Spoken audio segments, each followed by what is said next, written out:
Greetings, ladies and gentlemen. Jeremy Adrian here. Welcome back to the channel, y'all. Oh my god, it's been an incredible past 3 days, I think.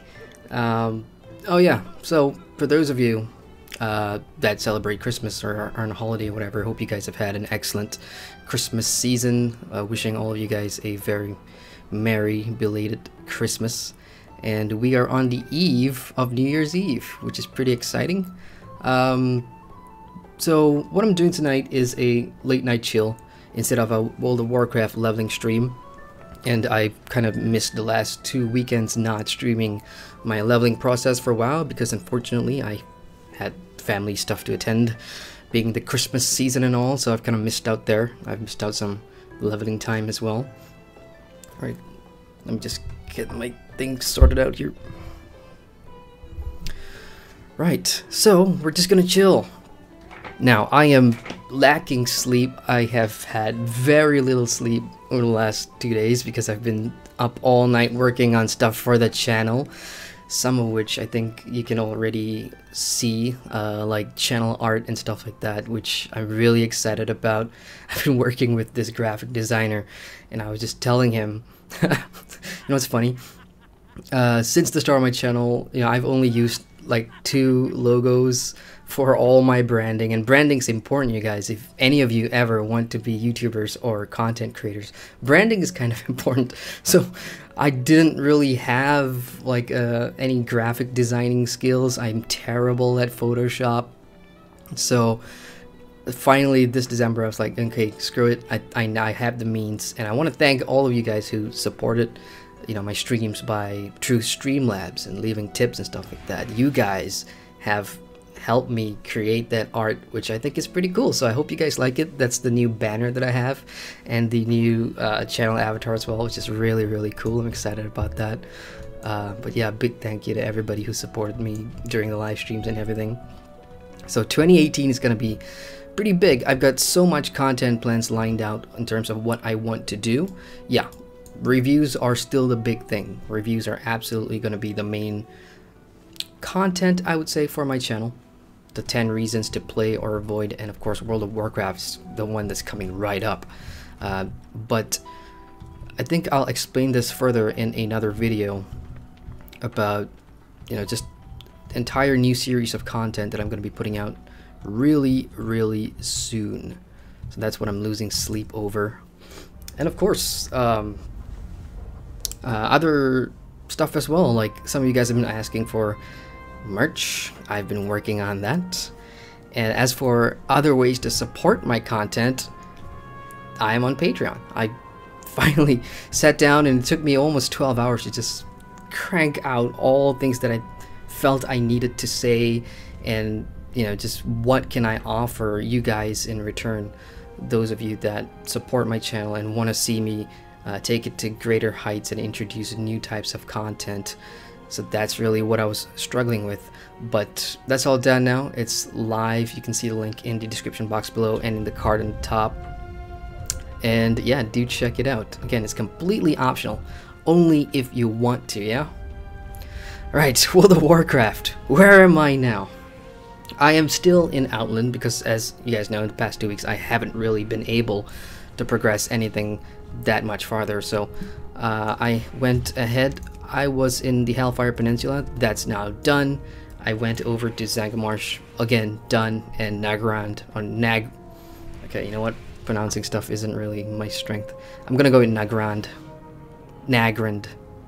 Nagrand. I'm gonna go with Nagrand. Nagrand. So I've done Nagrand, and now I'm in the Shadowmoon Valley. And here's the one thing that I've noticed over the past 3 weeks so far that I've been leveling through Outland. The whole thing, even pre-expansion, yes, you're gonna finish a lot of the quests pre-expansions, and when you get here you have, I would say, less, not say less restriction, but you have more freedom to pick. Alright, how many quests am I exactly gonna do once I finish this quest chain for this one particular hub? Do I now want to stay and finish everything now that I've hit a certain level, or do I want to move forward? Because, you know, when you hover over these different maps, you can see they have, you know, suggested levels. In my head, I'm thinking that's the level requirement. I'm not thinking of it as, oh, suggested levels. I'm thinking of that's where the game was designed in a way to tell me, okay, if you've hit 65 or if you've hit 67, it's best if you go to Shadowmoon Valley. So I've been following that mindset, but you don't have to do that if you're new to WoW. You can just stay in the previous zone, like in Nagran or whatever, and just go past 67, jump into the new moon, and you can still pick up the old quests, because there is a feature here that you can toggle to show out-level quests. So that's a really handy feature. I kind of like that. So in the event that you do out-level everything and you want to go back and you want to do all the old content again, you have a choice to do so. So really quick, I want to say hi to everybody in chat. I see you. And GA, I'm just gonna call him GG. It's GG Meister or GG Mister. I know I've been calling him GG Meister since the first time I saw his name, but it's probably GG Mister.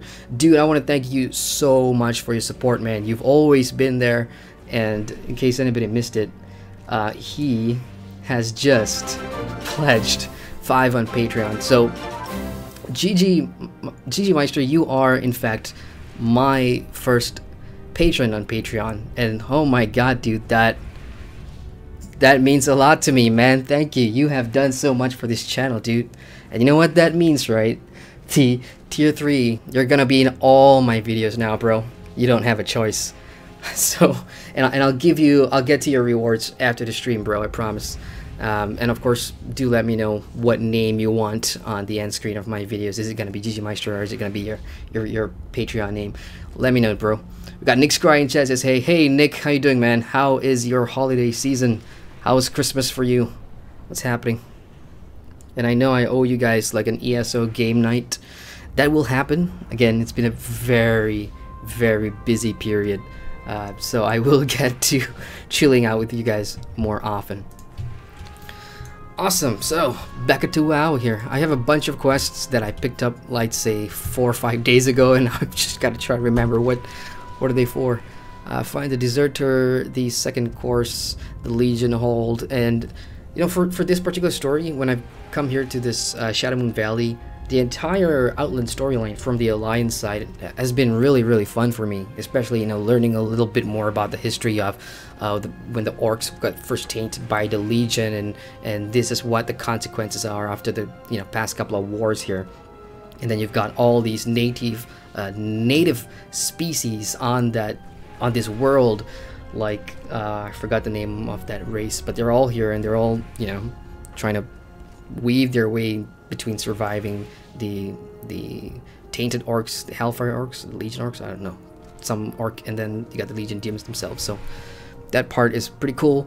There's just so much like story content here that if you do not take your time, if you are a story lover, if you do love story MMOs, if you don't take your time and soak it in, it's just gonna fly over your head, you know. But then again, this being an MMORPG, a lot of people are just gonna bypass all of that and go straight to the end game. Alright, so I'm just gonna pick one and go ahead and do that. I'm gonna find the Deserter first. Oh yes, how could I forget? Ladies and gentlemen, I can fly. And I got this like a week ago, and I have to say, this is so fun. This is so refreshing. Like, I've never flown a flying mount in any MMORPG period, ever. I'm sure you guys know my first MMO was The Lord of the Rings Online. That didn't have a flying mount. Guild Wars 2 only introduced like the Griffin mount, and that's like more of a gliding type mount. You don't really get to fly anywhere. But yeah, this is my first experience with flying a mount, and you know, I like it. It's pretty cool. It's pretty smooth. You can't really, you know, you can dive bomb and go up, and it just feels pretty fluid, and I like it. And you do get to see like the world and the landscape from pretty high up. Now let's see if I can turn up my graphic settings here. Oops, wrong one. Graphics. Let's go to 5. If I go anywhere above 6, for some reason my CPU starts to throttle a little bit. But this is really, really cool. All right, let's go ahead and go find that Deserter. And then I think at 68, which is one more level, I can increase my flight speed again. So this is just one flight speed, and you can buy a couple of more, I believe. So that's gonna make you fly faster. And of course, there's like so many different flying mounts in the game that you can collect from reputation vendors, from raids, achievements, and whatnot, guild vendors even. And I was really tempted when I saw the Blizzard store. They had like, I think they had like a holiday sale where everything was 50% off. I want to say, I can't be too sure, but there was this one cool looking dragon type mount, and I'm like, shit. Do I want to be stuck with this white griffin forever, or should I invest in a pretty sweet looking mount? Alright, deserters around here. Let's go look for him. We got Hassanuddin in chat. Hey Hassanuddin, how you doing, bro? Long time no see, man. How is your holiday? And TG Meister says, keep up the good work. I will, man. I mean, as I said in the start of the stream, 2018, so exciting. I mean, I have a lot of things lined up, and I will be detailing that to you guys over the next week or so. And of course, there's still some balance videos that is still, I'm still working on the backlog. Those end-year videos, like I put out the best expansion of 2017 and my picks for the biggest news in terms of MMOs for 2017. Those are 2 out of 3. I've got one more, which is going to be the best and worst of early access, alphas, and closed betas. That is something I'm not done yet, because it's like a couple of games that I want to jump into that's in early access. So that could be released on the first week of January, so that's still there. And I hope you guys enjoyed that. That took a lot of work. Those are 25-30 minute long videos. I was just sitting here talking to the webcam. If I know if I were to sit down and write scripts for those, oh man, I wouldn't have been finished with that by Christmas. So I had to get it all done before I went away for my Christmas break. Oi, don't you walk away from me. I'm talking to you, Parsha. Right. Yes, I am the deserter mentioned in the Commander's Journal. I've been waiting for the day when others might recognize the threat posed by those I once called brothers. Now this guy's got a sick looking outfit. Interesting race that. I don't know what species that is. That looks like a kind of a bird. Okay, what you read in the Commander's Journal is true. While the Orcish Horde, massed under Gul'dan, that's a name I'm familiar with, of course, my people sought to defend ourselves from the threat of striking against him. Gul'dan learned of their intentions and cast a mighty spell that destroyed our camps and twisted the spirits of my brothers. They must be stopped. Okay, bring the Sketh'ion war totem to Parsha. Let's go find that totem. Let's see what else is nearby. There's something there. Discover Legion plans. Oh, that is a undercover quest, if I remember correctly. I'm gonna have to go and disguise myself there. But we have the plans over here. Let's go do that. Check it in chat. We got George in chat. Hey George, how you doing, man? Merry belated Christmas if you celebrate, or happy holidays. Hope you had a great holiday season. And we've got Chiron. Hey, Chiron, I always get your name wrong. He says, hey Havel, hope you're enjoying the holiday season. I am. Thank you, mate. I am. I hope you are too. Chiron, again, I hope I'm pronouncing that right. I mean, I've known him for quite some time, but I've never really figured out what the exact pronunciation of his name is. But we know each other through Lotro for years. So thank you. And yeah, I hope you had a great Christmas too. Are you still playing Lotro? Are you... What kind of games are you playing this day? Star Wars, I imagine. I put out this Star Wars discussion video after watching The Last Jedi, which I hope a lot of you guys have watched already. And I know I said, you know, I really love the class starts and everything. And yeah, I'm going to be honest, I went and downloaded SWTOR again just to log in and see where I'm at. And the first thing that shocked me was the amount of cartel coins I had. I had a crap ton of cartel coins. That's a pretty sweet skill that my warrior has picked up. I love AoE, especially when I'm soloing, and I've been jumping into a bunch of dungeons as well, you know, just trying to move my level along over the past 3 weeks. And you know, just being in this AoE stance is actually pretty cool. I do notice that I'm taking a lot of aggro from the tank. I'm not sure if that's because of tank incompetence or it's just really... Oh, where am I going? Okay, that's going back there. Let's see if there's anything nearby. What's 2? Second course, overdeveloped fellfire gizzard. Oh yeah, there's some guy back in town who eats gizzards, and I've just killed like 10 boars to get him gizzards, and now he wants the ultimate big gizzard. And to everybody that says, you know, Hemming Nessingwary, I think his name, I think that's the fullest name, Nessingwary, that hunter who is kind of like a running joke, who'll be in every zone giving you a bunch of kill quests, went back and did his quest in Nagran. I found him there. And I'm like, when I saw him, I'm like, oh shit, not this guy again.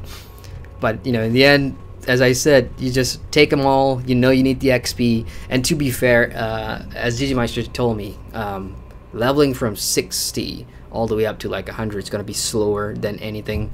It's going to slow down a lot more, so picking up as much quest as possible in between running dungeons every, you know, once in a while is going to help you move your XP along. So I had no problems taking on Nessingwary's quests and just killing a crap ton of him and his companions, just killing a crap ton of boars and whatever else was in that zone. Okay.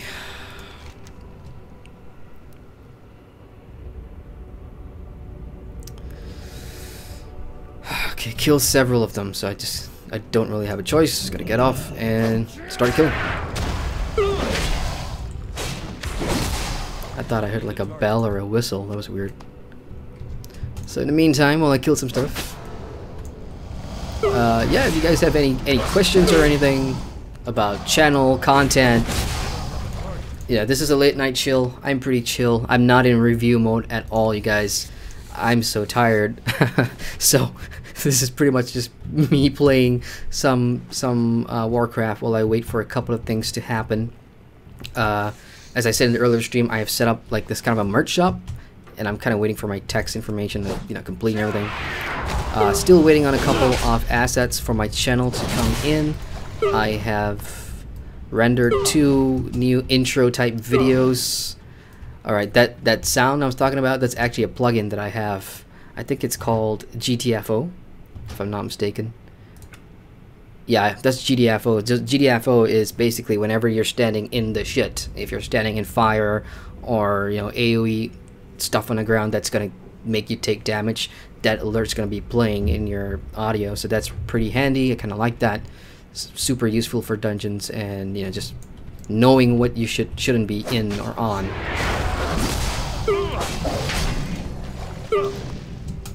Okay.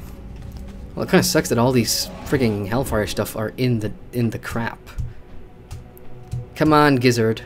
I just need 1 large gizzard.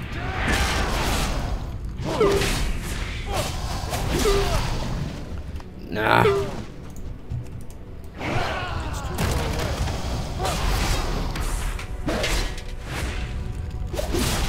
Gizzard! Yes! There we go.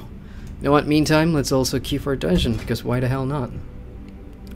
Random Burning Crusade, 16,000 experience. That's nice. I noticed that, you know, every time you hit a new level and you open your instance finder to do a random dungeon group, the experience that you gain will scale with your level. I like that. And gold is now, you know, at the very beginning I thought the amount of gold that they were offering me per quest completion, per dungeons in the 30s, 40s, and 50s was kind of low, and I was basing that off the WoW token, you know, because I'm watching the WoW token, which is the thing that you can buy and sell, and people can spend gold to purchase it on the auction house, and when they consume it, it gives you 30 days of subscription time. So I've been basing, you know, how much gold I'm earning at this level versus what the cost of the token is. So I thought, oh, that's, if I continued doing what I was doing, I wasn't really going to make a lot of gold, but now it's starting to incrementally reward you a decent amount of gold just for doing your dungeons and just for completing quest chains and everything. So not too much complaints there. I mean, I haven't really been selling, like in the past 3 weeks, I've been doing a lot of the material harvesting. Oh, that was a firework. It's not even New Year's, it's the eve of New Year's Eve and there's fireworks. Come on. We're Malaysians, we're very excited. As for the question whether or not I will be streaming tomorrow night for me, that's still up in the air because my mom wants to have a family New Year's Eve dinner, so that takes away my usual stream time, and I may stream once I get back, so it's going to be a really late stream. That means that I could be streaming from 2017 11 p.m. all the way to like 2018, so I could be streaming into the new year. So that one I'll have to let you guys know sometime tomorrow, but that would be really cool if I can do that. That'll be cool, right? Streaming from 2017 into 2018. That'd be sick. I'd like that. Last year I didn't really stream on New Year because I was reviewing the Elder Scrolls Online in that period, but I only did like a Christmas stream. So this year I'm gonna raise the bar. Let's do New Year's Eve to New Year's stream. That'll be fun. Okay, Stronghold. I am supposed to put on disguise here, so I'm just gonna do that real quick. Oh, what do you mean? Requires Legion communication device. Disguise yourself as an innocuous object in order to infiltrate. It says I need a comm device. Don't I have a comm device? Let's just search my inventory real quick. No, okay. This requires another read. Again, I picked this quest up like 2.5 weeks ago, so I'm trying to remember stuff. Alright, make your way into Legion Hold and locate the Legion comm device. Okay, so I need to locate the comm device first. So that means I'll probably have to kill a bunch of these stuff just to make the way clear.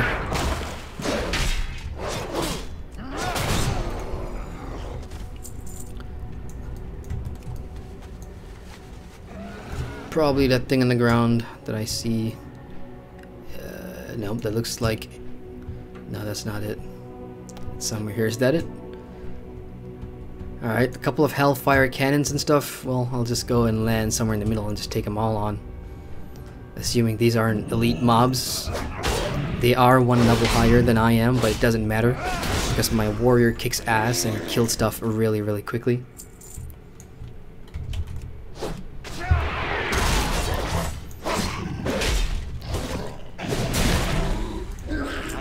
Oh yeah, the cannon.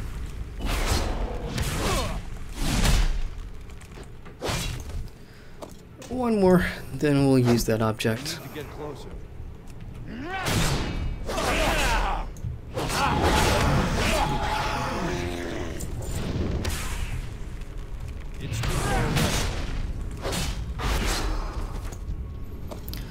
Alrighty, let's do this.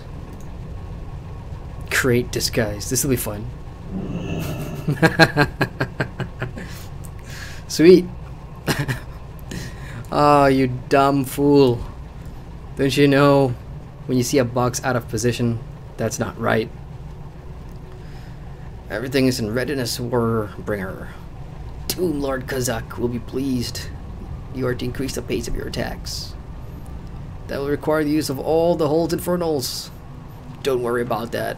I've increased production at the Death Forge.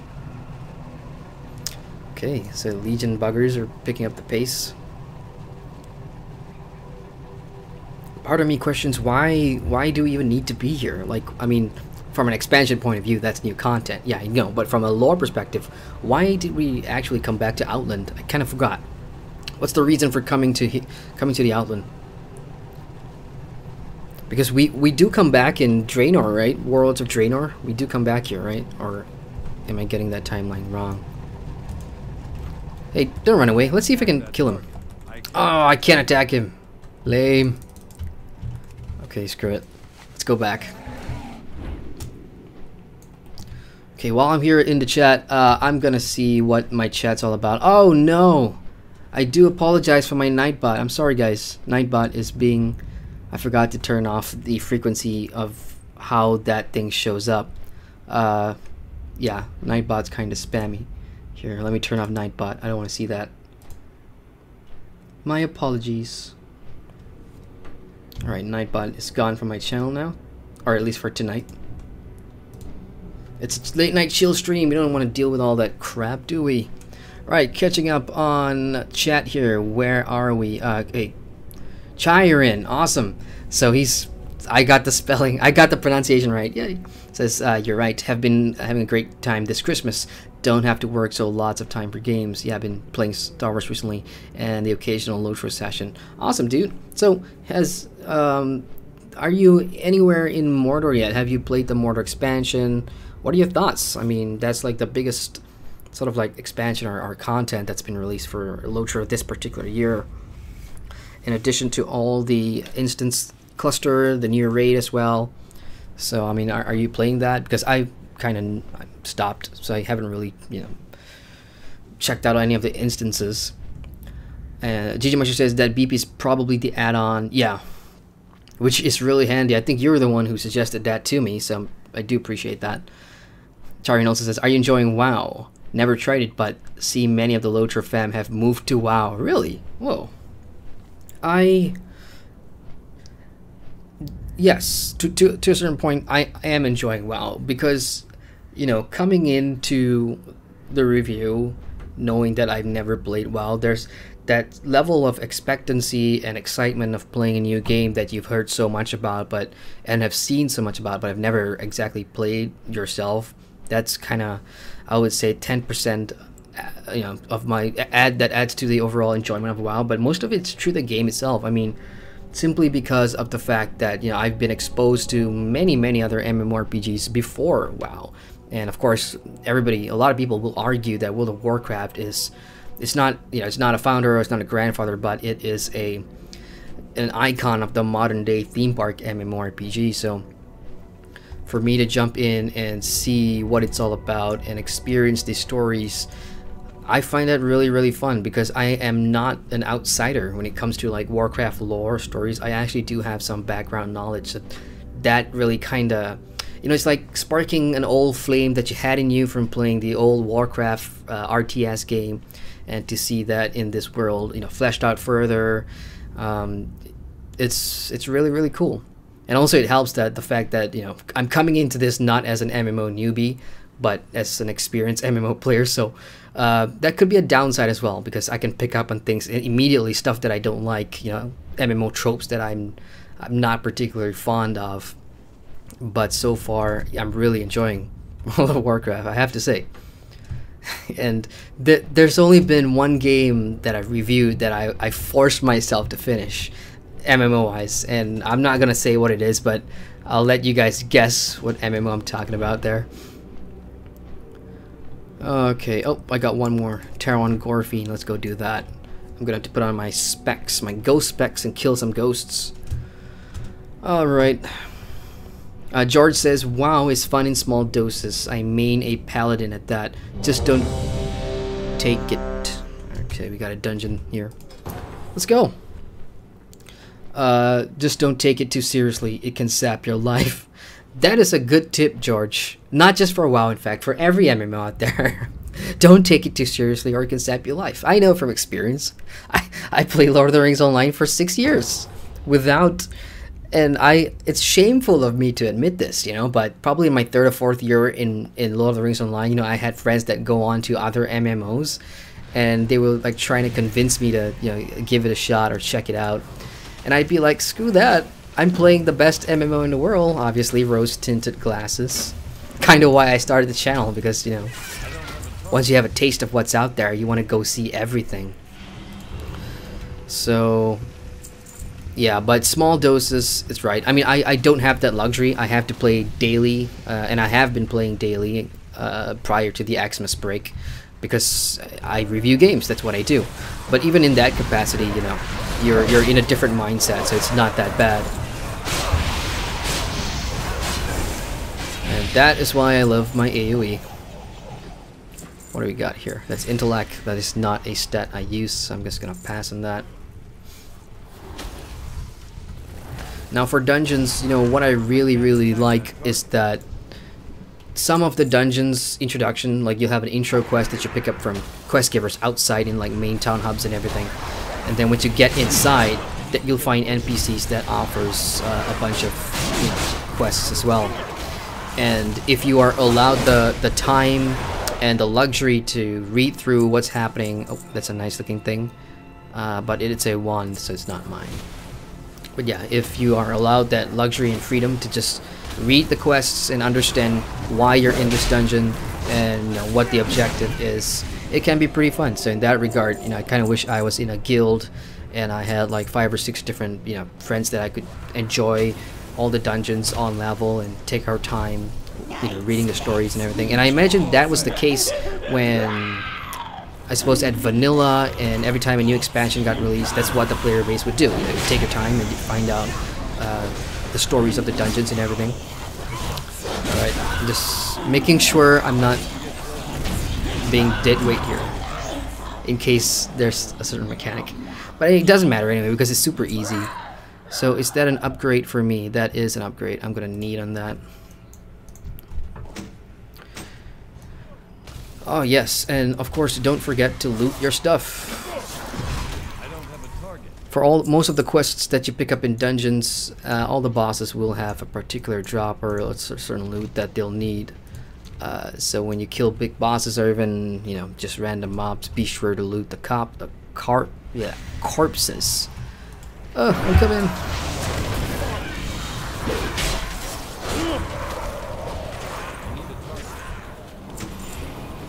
What do we got?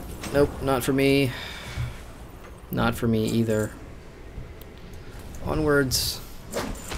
Yeah, my team is doing fine without me. I mean, at this point, you can come in as like a trio and just, you know, run through the dungeons manually if you want to do that without joining the random group dungeon finder thing. But you do miss out on the experience, the bonus experience, and of course that one satchel that you got. Oops, I can't really. Yeah, but you do get like a reward satchel and the gold. Gold is good.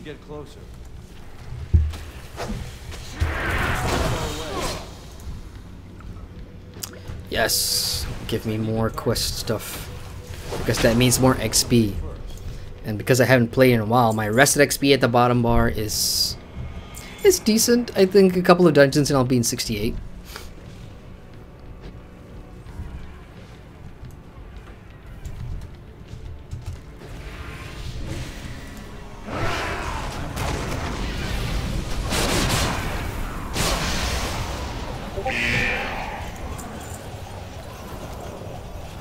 Oops, it said change target. I hope I didn't pick aggro from anything else. Pass. You know, blue gear drops a lot from dungeons, so it's very easy to get the gear that way and just use that in your landscape questing. Again, just as a couple of weeks ago, you know, gear hasn't really been a problem for me yet. Everything that you use, either on the landscape or even in dungeons, is just sufficient enough to get you through most of the previous expansions content. At least in my experience, I didn't really have to worry about gear or crafting.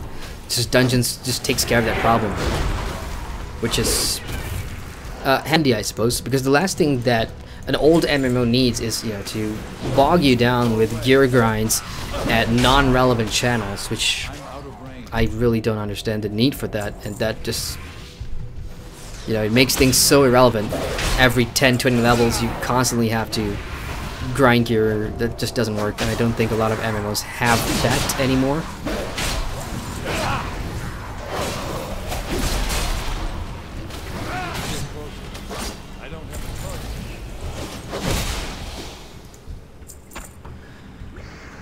Okay, bracers, I just picked one up, so that's not gonna fly. Don't need that.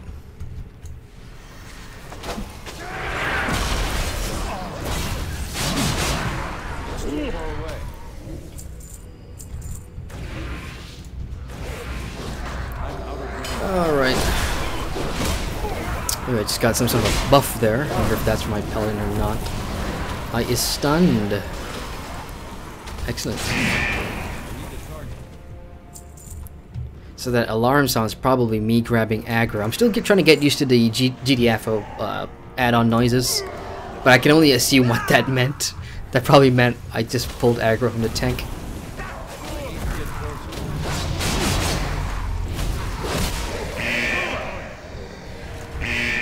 Oh, what? No, that's my health. What?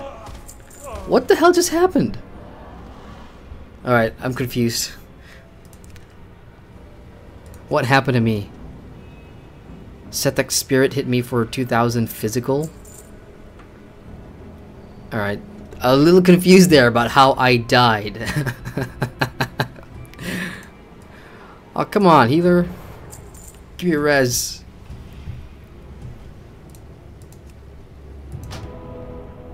Yay. Let's type an instance. Okay, I'm gonna have to get a new add-on that tells me exactly the play-by-play so I understand how I died there. I know I'm prone to getting hit because I'm jumping in right with the tank and just pew-pewing from a melee melee range, so I'm doing myself no favors there. But I'm gonna watch out now. I'm gonna pay attention to what just happened. Okay, he died, but GDFO just scared me there. I thought I was gonna get one shot. Okay, what do we got here? That is a very nice looking belt. 17 strength. Yeah, I'll need that, and this greaves as well. No, I'll pass on that. Doesn't need that. Awesome. So let's go turn in our questies. Wait for me.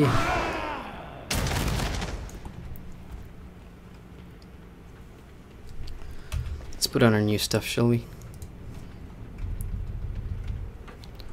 Ah, great. That's gonna be interesting trying to find it in my damn bags. Oh, stuck.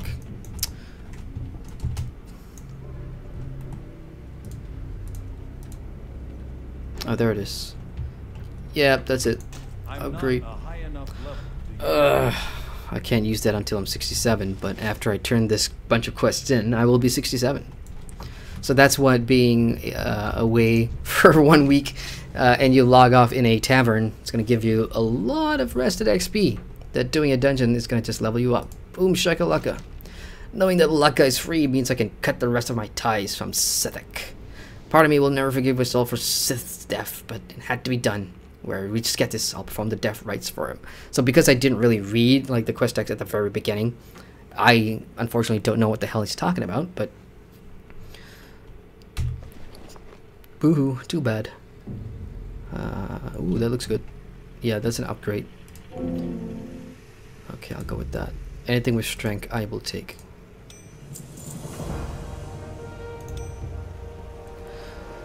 Alright, the relics of Tarok have been absent from Sketis. Were you able to recover? Yes, I was.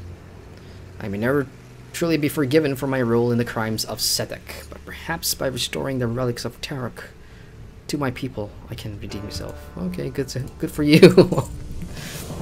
Ah, how am I not 68? Come on. Well, I have a bunch more PvE landscape quests to go turn in anyway, so that's probably gonna get me over the line. I am done. Let's get out of here. Alright, now I can check in and chat.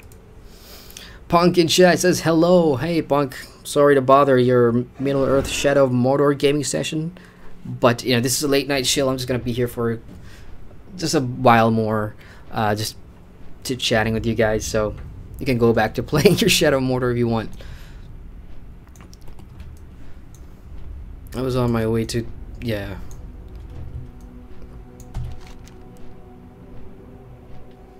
I believe that's where I have to go to use my spectacles and get that ghost, but you know what, since I'm here and since this guy's right here, I'm just gonna turn in real quick, get my experience points.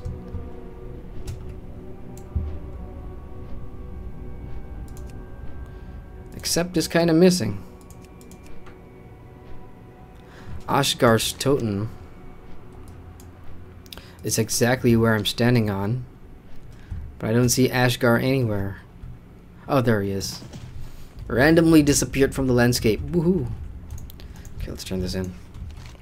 Have you recovered the totem? Yes, I have. Good. This old totem hasn't lost its power over the years, but it alone is not enough to stop the Dark Conclave. Still not 68. Damn it.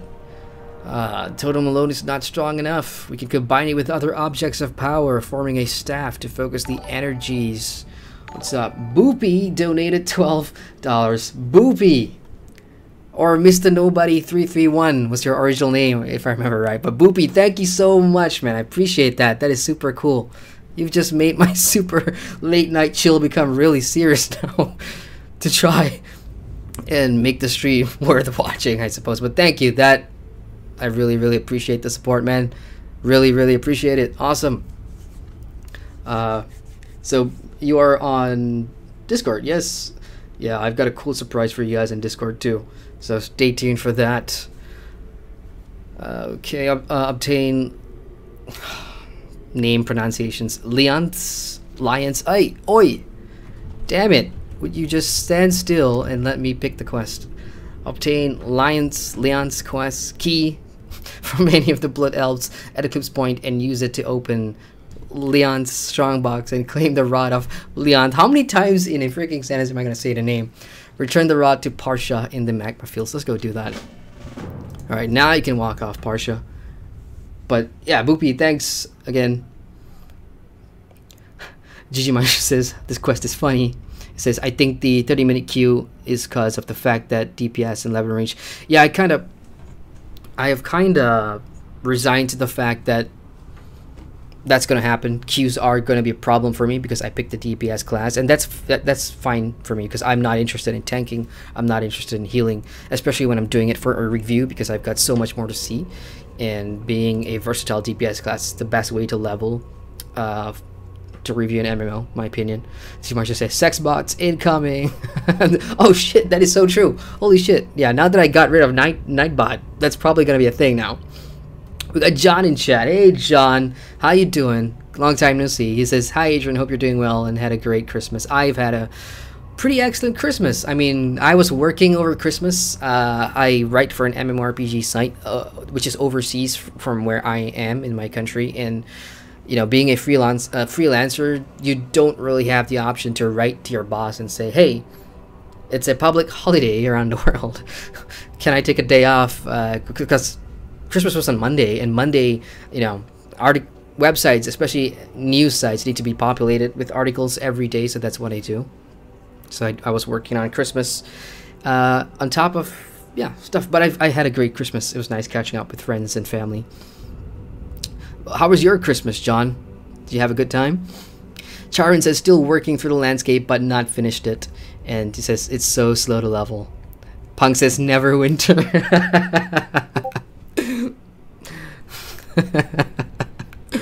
I'm not going to say anything about that.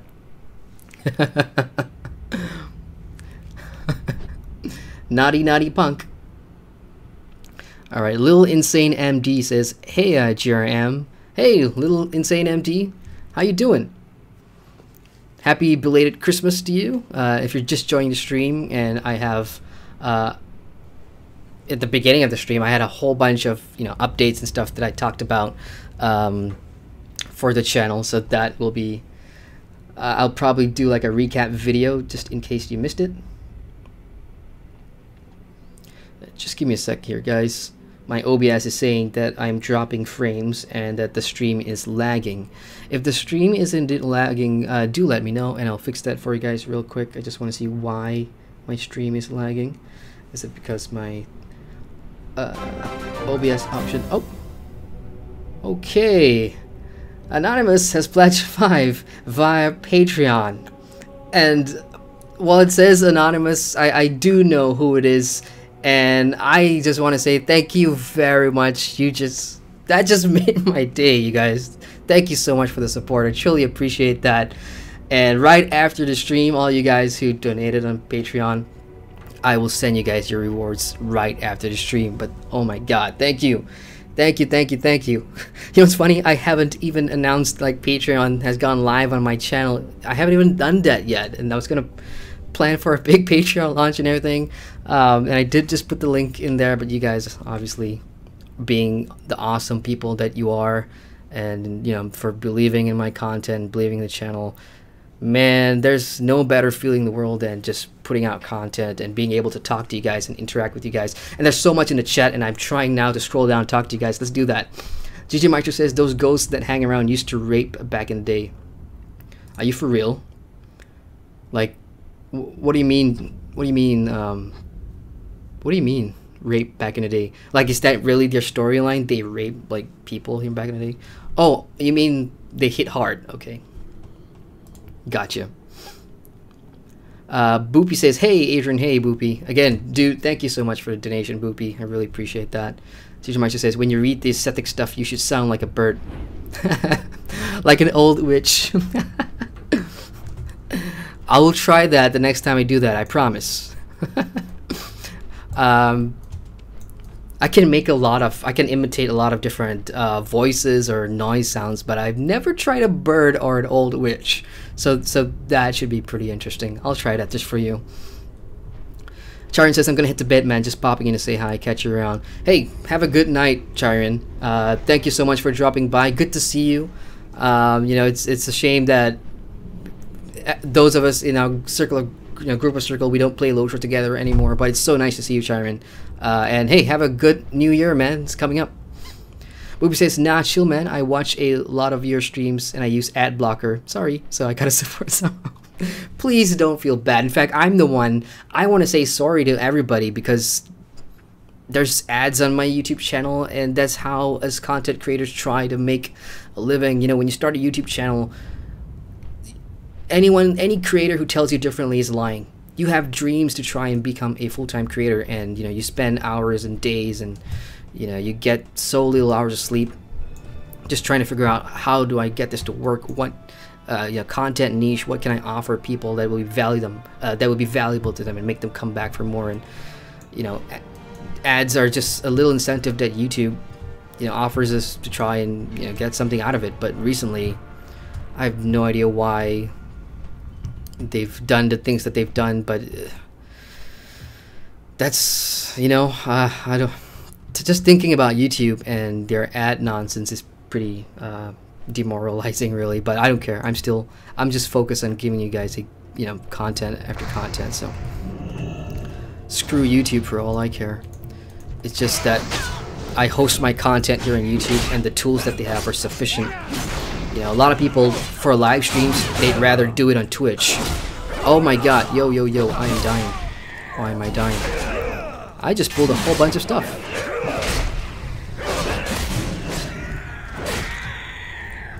But yeah, as I was saying, a lot of people for streams and everything, they'd rather do it on Twitch and keep their videos on YouTube. But I don't know, we'll see. Maybe in a couple of years there'll be a competitor website, which I highly doubt, because YouTube equals Google and Google equals king, so they pretty much monopolize SEO and the content market. And until we get a day when that changes everything, a lot of us are stuck in YouTube.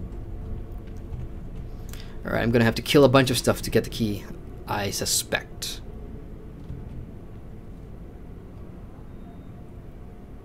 Blood elves kept on in a pavilion on the top tier of the ruins. Pavilion, top tier of the ruins. Probably that one right there, but I do need the key. Yes.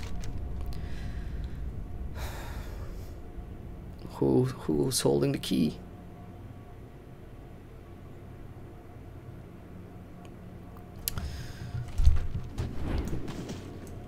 Well, let's go kill some blood elves then. See who's got the key. That one's in gold, so I probably won't be able to kill this guy, and I hope he's not the one that's holding the key, because if it's a gold icon here, that probably means he's a group, requires a group of some sort. So let's just kill a bunch of these and see which one has the key.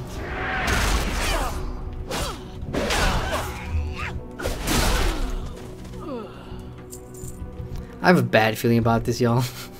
I actually think the commander's the one that has the key. Oh! Never mind. Problem solved. Oop, why did I do that? I just wasted that skill for no reason. Oh, these guys' aggro range is no joke. They can see you from a mile away. Alright, let's go get the Staff of Lianth.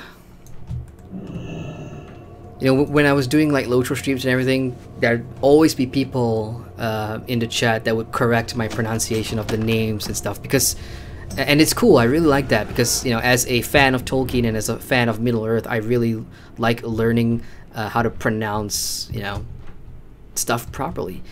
So far, it hasn't happened yet with WoW, and I know there are like WoW lore nerds and out there, lore gurus.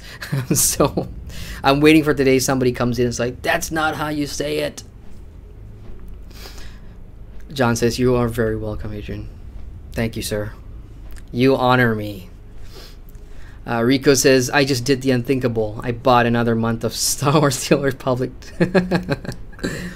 Nothing wrong with that, Rico. If you love, if you support, if you like that MMO that you're playing, just go ahead. Sometimes it's purely out of, you know, it's a compulsive thing. You just subscribe. But is there new content coming out for Star Wars The Old Republic, Rico? Is that why you resubbed? I mean, the last I heard of, and I was talking to, there is a YouTuber, I think her name is Shintar. Yeah, Shintar's Videos was her channel, I think it was. And I know she covers Star Wars on her channel. And, you know, she was telling me about what's been happening lately. Like, there's a new traitor storyline between Lana and Theron Shan, which kind of sounds interesting to me, but I haven't really played in so long. I never really finished the Eternal. Well, I finished the Throne, but I haven't. No, I finished Empire, but I haven't finished Throne, so I'm way behind on Star Wars content. Well done. Such a treasure deserves better than to be shut away. Oh, sorry, I had to do it in a bird and old witch, right? Okay, let's try that. Well done.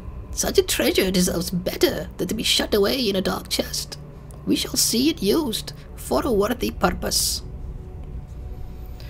Alright, review that. Is that a 10 out of 10 or is it a 3 out of 10? Yay, level 68. Awesome. New ability available, cold weather flying. A couple of dungeons unlocked. What else we got? 3 dungeons unlocked. That's a lot of dungeons, man. I'll give WoW that. WoW has a crap ton of dungeons that unlocks almost every level, and it's awesome. And if you're within like the leveling space between like 60 to 70, there's so much dungeons you just can do in between, which is really nice. I mean, sometimes like I noticed that you will be put into the same dungeon over and over again, but you know, just that diversity in what you have to run in your level scope is just, I like that, you know. Options are great. I can't say if all of them are great or, you know, if one of it's lazily designed, because I don't jump into them as often, but I should probably go research how many dungeons World of Warcraft has, and the entire game in total, how many dungeons are there from the lowest level all the way up to like the nearest content. Alright, there's one last element missing from the staff. We must direct the staff's power toward the dark conclave spirits. We can do that by gathering feathers scattered on the ground in the Scythian base camp. So gather 8 feathers and bring them to... Okay, let's do that. Feathers. Where? Oh, it's right there. Ah, crap. Okay, checking in chat here. John says, I enjoyed Christmas too, thanks. Spent it with family. Always. I mean, it's always a great time. Friends and family. I wouldn't have it any other way. Like last year, I couldn't. Last year, Christmas was spent with my Christmas stream last year for ESO. I was streaming to one person. I remember it vividly. I was streaming to one person. One person was watching my Elder Scrolls Online Christmas stream last year. And to me, that was great because that was my first live stream ever, and one guy was watching, and I was like, I was so nervous, like, shit, this is the first time I'm putting myself on camera. I didn't have the webcam on because I only put on webcam like this year once I realized the importance of building the eye connection with you guys. Hey. But last year it was just voice, and even then I was nervous, like, shit, I'm live. John says Patreon doesn't like my Twitch and Patreon name. What is it? Oh yeah, it's thorny subject. Yeah, that's right. That's why I was kind of wondering why it kind of came out on the screen as anonymous. I thought that was your choice, but yeah, I will contact you guys later and ask what names you guys want, because as I said, you know, in my Patreon, I have a special place where I want to show you guys off to the world, and you guys will be in that content forever, which is cool. You guys now are a part of my channel, and no matter how far this thing goes, how big it grows, whatever, you guys will always be a part of that. And You know, some of you have been watching even since I was like 100 subs. And I was 100 subs in October of 2016. And then I hit 1,000 in March this year. So within that period, a lot of you came in, and you know, that's I recognize all your names and everything. And it's just so fun seeing you guys in chat and talking to you. It's great. At the beginning of the stream, I was dead tired. Now I'm just so energized just talking to you guys. Boopy says, forget my Mr. Nobody name. Alright, sir. I apologize for bringing the name up, Boopy. It will not happen again. I promise. I will not. I will forget that name. You, from now on, will be named as Boopy. Hasanuddin says, 10 out of 10. Gmaisha says, the 10 out of 10. I think that's a boss that is similar way of speaking. Alright, that's it. From now, you know what? I should probably go and apply to like voice acting gigs, like freelance. If anyone out there is creating like an indie game and you need voices for NPCs, hey, I do it for you guys. It's kind of fun just trying to portray a character that is so not you. I'm actually really inspired by Mark Hamill. I'm sure you guys know Mark Hamill. He is Luke Skywalker, or the actor that plays Luke Skywalker. And I'm sure you know, if you watch the DC animated series like Batman, he's the voice of Joker. And oh damn it, I'm kind of stuck. And he does such an excellent Joker voice that now when I think of Joker, or you know, in the future or whatever, when I think of best on-screen portrayal of the Joker, I think of Heath Ledger. But when it comes to just voice and, you know, the animated stuff, it's Mark Hamill all the way. And, you know, he really inspired me to look into how do you get into voice acting, because it's so cool, you know. They don't judge how you look, they don't judge your height or your weight or whatever. It's just the audio projection of your voice. Can you impersonate, can you create a character that, you know, is compelling and tells a story just by listening to the voice and everything. So yeah, Mark Hamill's my inspiration there. But I've never really looked into being like a professional voice actor, and I'm not sure I want to. Sounds like hard work. Yeah, there's absolute awesome ones out there. Steve Bloom is one of my favorites. His voice is just so I don't know how to describe it. But now every game that I play, when I hear Steve Bloom, I'm like, yeah, this is Steve Bloom. I'm out of range. I shouldn't even been killing this stuff. I don't know why I'm doing this. Do they drop feathers? They do not. I just gotta look for them on the ground.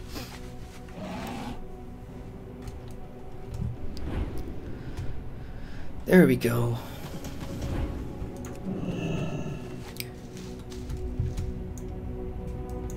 I need to get closer. Alrighty, 2 more. Let's get airborne again. Feathers.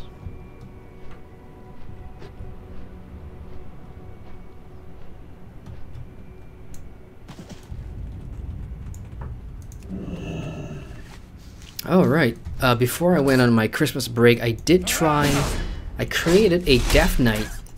And for those of you that don't play WoW, Death Knight is like a hero class.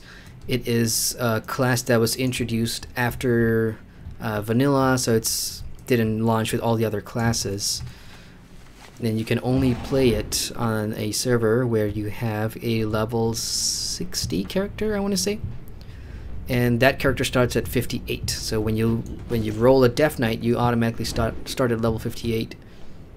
So I just rolled it, I created her, but I haven't really done anything with her yet.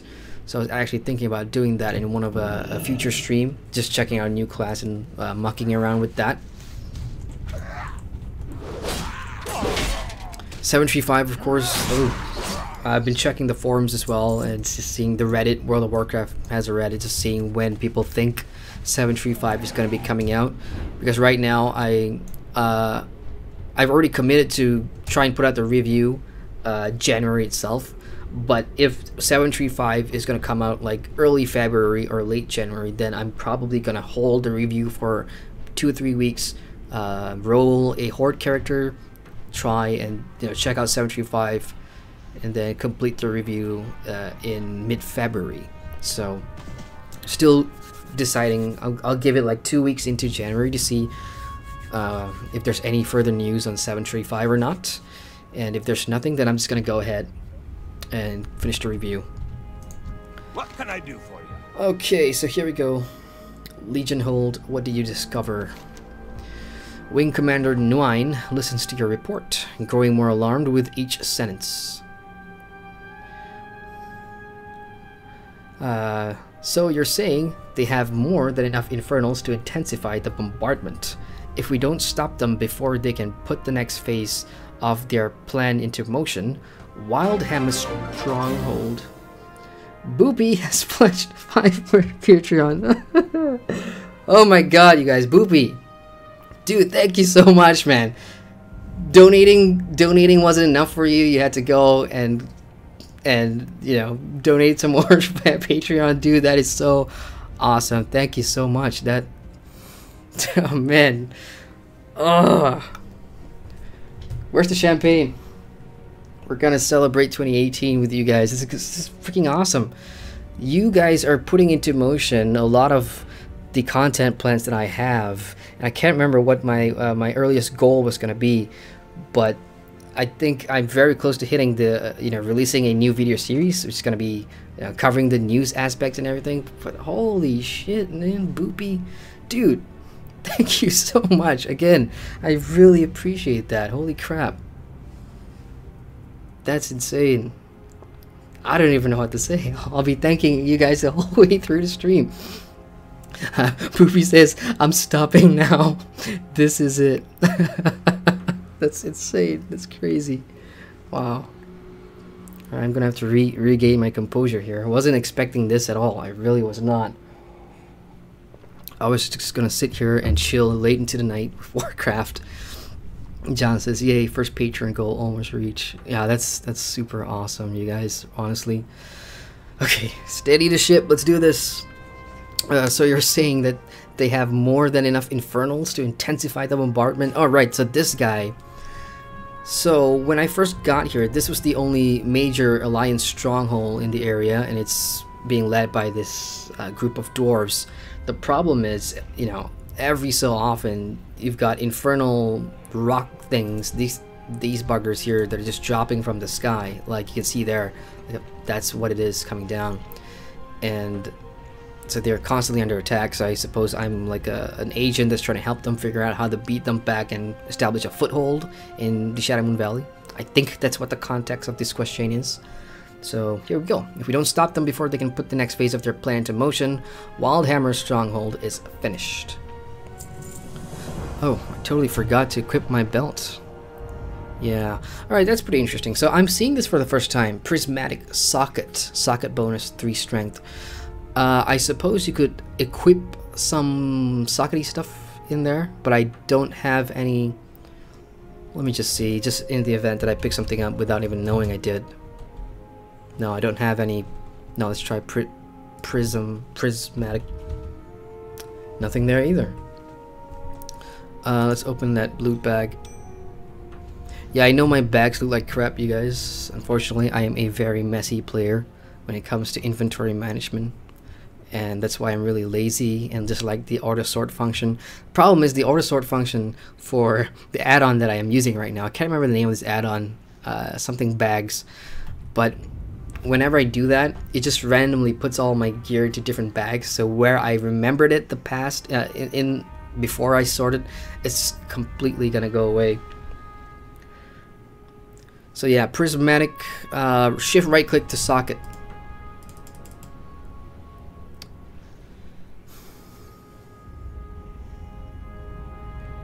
Alright, I'm gonna have to figure this socket thing out. Maybe I'll check the auction house and see if I can pick up some sockets there, or is it something to be crafted by jewelers or something? Anybody in chat know? Do let me know. Alrighty, we cannot permit the Legion to carry out its plan to destroy Wildhammer's stronghold on their march to the Black Temple. There's only one way to stop them. You must create an explosive large enough to destroy the Legion's entire stockpile of Infernals at the hold. The fetid pool near the Legion hold holds an old Fel Reaver power core you can use as the base of your device. Search the other wreckage near the Fel Reaver for armor plating we might be able to make casting from. Okay, let's go look for that stuff. In the meantime, let's go turn in some more stuff. I know I've got a couple here, but I'm just gonna go back to that old bird witch, as GG Meister calls it, just to turn that in. George says, I missed WoW. Leveling Hunter now, level 11 at Dark Shore. Awesome, dude. Is WoW your main MMO, George, or you bounce back and forth? I know you said earlier that best to play in moderation, but is it your main MMO? I mean, I suppose I can imagine from you guys' point of view, it's always nice to come back and create a new character from fresh. I used to do that all the time as well. Like, I think in my 3rd or 4th year of Lotro, I was playing the Secret World and a couple of other stuff, and then I'll come back and try out a new class. And I can't do that anymore because I have all classes on Lotro, and I'm out of character slots, so there's not a whole lot I can do.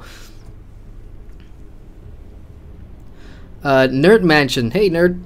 What up, man? I know you're in my Discord. Good to see you. It says prismatic means you can equip a gem of any color in it and still get the socket bonus. Okay, so it's a gem I'm looking for, yeah? Alright, let's just see. Now the question is, where do I get gems from? Do they drop randomly? No. So I'm guessing it's going to be something that you can craft, or probably something you can craft, or drops in dungeons or stuff. I will find it out. Oh, that looks good. Is that an upgrade? No, it's not. Alright, have you gathered the feathers? Yes, I have. Parsha accepts the ash-dusted... Shit. Sorry. Press the escape button too many times. Alright. It would have been better if they had died that day, but nothing is ever that simple. That Gul'dan's magic would turn them into the kind of threat they tried to stop is a particular cruel twist of fate. The staff is nearly finished. Oh, this guy's question is pretty long. All that remains is to imbue the headpiece with the power flowing from the echoes of Gul'dan in this accursed place. To the east, near the fell pits in the south of the Death Forge, is the Altar of Damnation. There, fragments of Gul'dan's past are trapped. When you carry the unfinished headpiece of the staff into the area around the altar, don't be surprised if some of the entities react to it. Okay, travel there, use it while standing near Gul'dan. When it's energized, okay, return to Parsha. Gul'dan.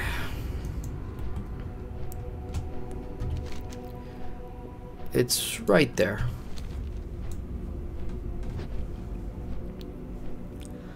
George says, by the way, you could try Arc Inventory. Sorts automatically by type of item. Okay, I will just copy and paste that real quick and put it in a notepad for later. Thank you, George. Yeah, I mean, I'm at this point, I'm pretty familiar with add-ons in WoW and everything, so I'd be happy to try out new stuff. The current bag add-on that I'm actually using is called Bagnon. Yeah, I'm using Bagnon, and the reason I like it is because it just merges all the all the bags into one. But it's just a snap feature. It doesn't really combine anything. So, for instance, I hate doing this, but I'm just gonna do it anyway. When I hit the clean up bags, it does that for some reason. It doesn't do it in order. It just sorts the bottom, sorts a bit of the middle. It leaves one bag empty. So, I hate that space. And it's kind of confusing, when you play after an hour and then you pick up new stuff, they're all going to be here. And when you open it up, you just lost everything again. Like, you have to figure out which one's actually new and which one's not. So, I will check out that bag. Hassan says, Adibags is nice too. Thank you. Oh no, it's Adibags. Yeah, okay, sweet. Yeah, Adibags. I will be checking out Adibags. Boopy says, found you from Lotro, by the way. Oh, that's awesome. Yeah, I mean... Lotro, my first love, that people are giving me crap for again. You know what? I got this comment from this Lotro player like a day ago, and it was... I'm not gonna say exactly what he said, but it was like such a personal attack that I found it so offensive. And as a content creator, rule number one, if you guys want to be content creators, you have to grow thick skin. You have to be somewhat ignorant to personal attacks and what people have to say about you and your content. I mean, when it comes to your content, criticism is good. You want that feedback. You want to know what people think, both the positive and negative about your content. But when it comes to personal attacks, like, you know, where do you draw the line, right? So this guy came to my Lotro video, the one where I was talking about when I heard that they were going to be reducing the ash drops from the landscape and also introducing gear that drops in the loot boxes that are somewhat on level or slightly below the raid level gear. So he came onto that video and it was just giving me so much crap. And for the first time in 9 months, because I never snapped back, I dropped that side of me. That was so last year. Last year I would go back in the comments and people want to give me shit, sure, I'll give it right back. But then, you know, that's bad. I mean, that's not how I want to portray myself as a content creator. I mean, you know, so just yesterday I just couldn't take it. I just snapped back, you know, because I've played Lotro for so long. It's my opinion and everything. So, gosh, that I don't even know why I'm bringing that up, because it still bothers me what he said. But yeah, anyway, grow thick skin, you guys. You guys have to face all the crap people talk about if you want to become a content creator. Nerd Mansion says, I'm fine, how are you doing? Yes, gems are crafted by jewel crafters. In the past, different gem colors had different attributes, but that was kind of a revamp. I see. Oh, well, I'm doing good, by the way, Nerd Mansion. I mean, I was tired, I'm no longer tired, but it is a late night chill stream, and yeah, I'm doing great. I'm really excited. Again, for those of you that are just joining the channel or has just joined, lots of updates coming in 2018. Some of them are already visually available to look at. Like, I've changed my channel banner, changed my channel avatar. I've got a new intro logo coming up. Just awesome stuff that I'm really excited to enter 2018 with. It's a complete channel facelift, and I hope that way, you know, I'm really putting my foot down, and it's a statement that, yep, I'm doing this for the long term. I'm here to stay, you know, and I have consistently put out content every week of 2017, and I'm proud of that. So good year ahead. But yeah, I'm fine. Sorry about the long ass answer. That's just me. My mouth really likes to go off sometimes. I can't help that. Nerd also says, I would recommend you Elv UI. It's a complete new UI for WoW. I can show you a screenshot how it looks like in your Discord. Yes, please do. Yes, please send me a screenshot there. I would love to see it, and I will copy and paste that name as well. Nerd Elv UI. Thank you, Nerd Mansion. Gigi says, I like Blizzard bags now. Can have them on the side, and you can make a bag for different types of stuff. Awesome. Blizzard bags, saving that as well. Nick Scar says, just ignore those internet trolls. Yeah, the problem is, it's trolls I immediately get. Trolls I just laugh out loud and, you know, ignore it. I won't even give them the dignity if you're writing a reply or anything. But with this one, you know, it's more to do with, you know, just me as a person and my opinion on Lotro and stuff like that. It just pushed all the wrong buttons, and I snap back, which again I shouldn't do as a content creator.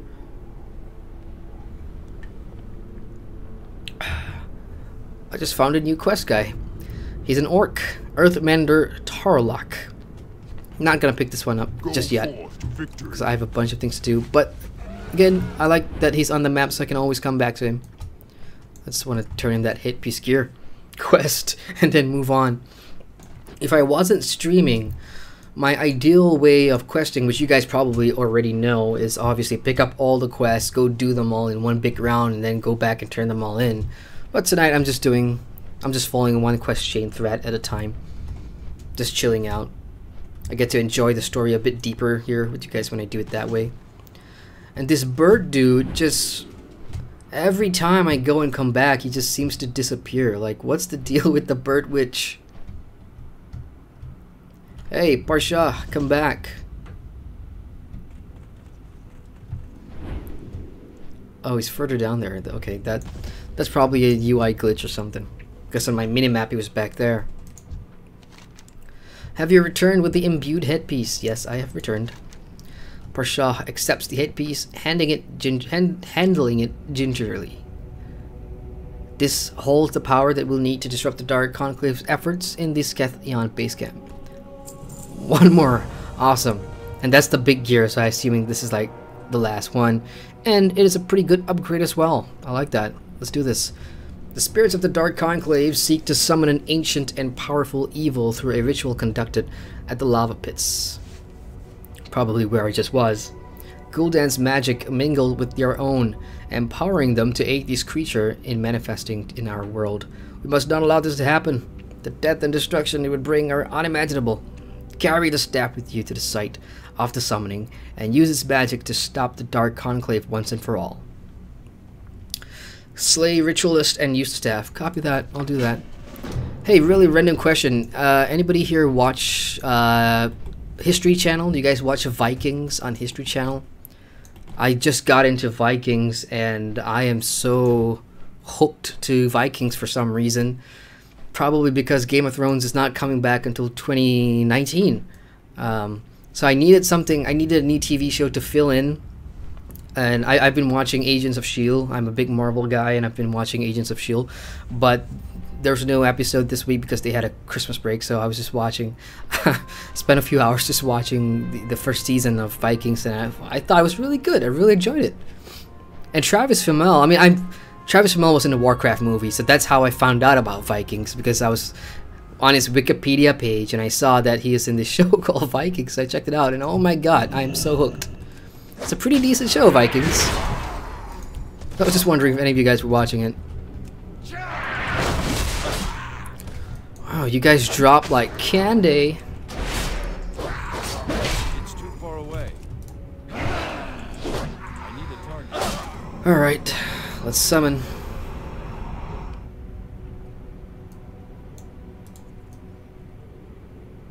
That's it? Okay, I was kind of expecting like a big baddie to show up or something. Alright, what's nearest to me over here?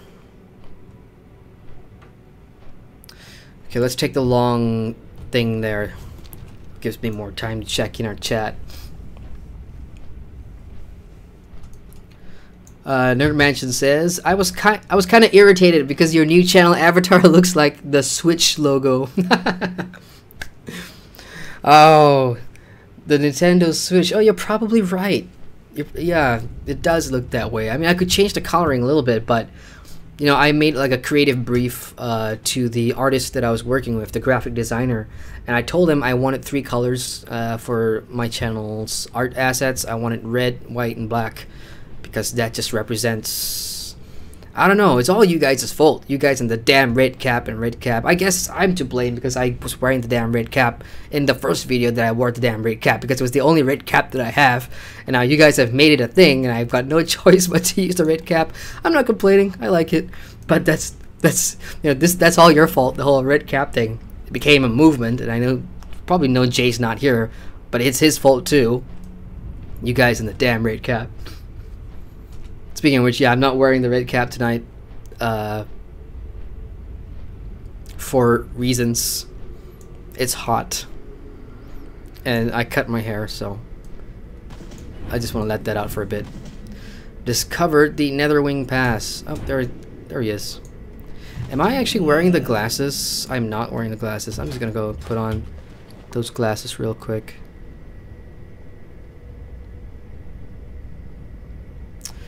That's the problem I face. You know what? Screw it. I'm just gonna type it in here. Spectacles. Oh, there it is. Right there. Alright, I know that's part of the quest. Okay. Gorefiend. Why? I've not heard that name in ages. After the Second War, Gorefiend returned here along with his Death Knights, unable to cope with the terrible nature of his new form and without the support of his beloved leader, Gul'dan. Gorefiend killed himself. That's dark. If he walks this land now as a spirit, it is news to me. Yet, perhaps I can divine such knowledge with your assistance. Happy to help. That's what I'm here for. Oh, jeez. We've got 3 different quests, all starting divination. Many a cruel act he committed, but none so bold as the slaughter of the clerics of Cadabor. No idea what that is, but let's go along. After Gul'dan's horde defeated the Draenei, that's the species I was talking about earlier, the ones that inhabit Outland of Cadabor. The surviving clerics of Cadabor were marched out, told that they were to be taken to the Hellfire Citadel as prisoners of war. So the ancient spirit at the altar wants you to recover Glorfiend's cloak. Sure. What's next? Okay, spirit wants you to recover. Suggested 2 players. Well, that's not cool. Well, I'll probably go into tank mode and see if I can do that there. And the third one is 5 players. Oh, man. Group content. Okay, so I'm picking up group content now. The ancient Shadow Moon Spirit at the Altar of Shadows in southeast wants you to recover Glorfiend's armor. Let me just see where these places are. 1, 2, 3, so they're all over. And the armor is 5 men. Where's the armor? Number 1, so it's down here. That's a 5-man quest. Well, I'll probably skip that for later and go turn in my other stuff. Setting up the bomb, I still have that. Let's go do that. So for divination, I will untrack you guys for a while and return to you when I feel like it. Awesome. Alright, check it out, chat. Nerd Mansion says, I have so many great memories from that zone. There is also a fraction where you can earn a dragon mount through a reputation farming. I think I know what you're talking about. GG Meister had the mount, and I think that was what he was showing me off. Showing off to me, wasn't it? Yeah, GG Meister says, I have the Netherwing mount and the one from Sethek. That is a goal that someday I will. I mean, I'm a huge mount collector in MMOs. I do like fancy mounts. The problem is I have to like go back and once I'm 110 and start grinding for those. But sometimes practicality just works for me. I'll probably just use whatever I have. Is that my Discord that's going on in the back? I can hear something. Usually when I'm in Discord in streaming mode, it usually doesn't pick up the notifications, but it does here, so I do apologize, y'all.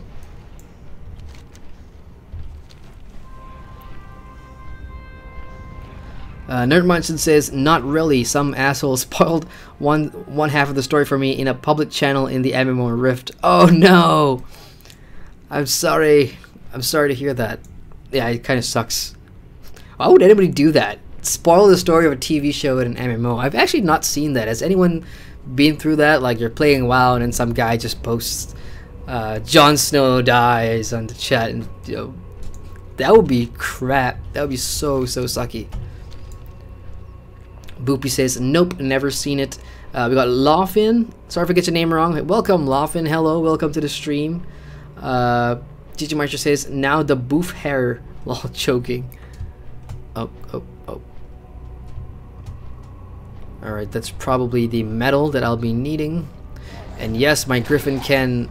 Oh, I picked up a bunch of stuff here.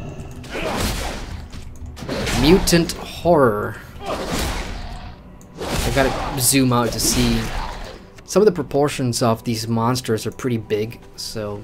And the way I play, I really like going into that range of a third-person view. But when I'm fighting a lot of WoW's monsters, because again, it's suspension of belief or whatever. WoW has the freedom to create their own monsters in this world and everything. So some of them are freaking huge, man. And to fight them, if I'm in this position, I'll probably look at their knees or whatever. So I gotta zoom all the way out. Okay, let's get on my mount. Again, pretty cool that I can use my griffin mount underwater. That's pretty cool. Alright, let's go get the armor plate.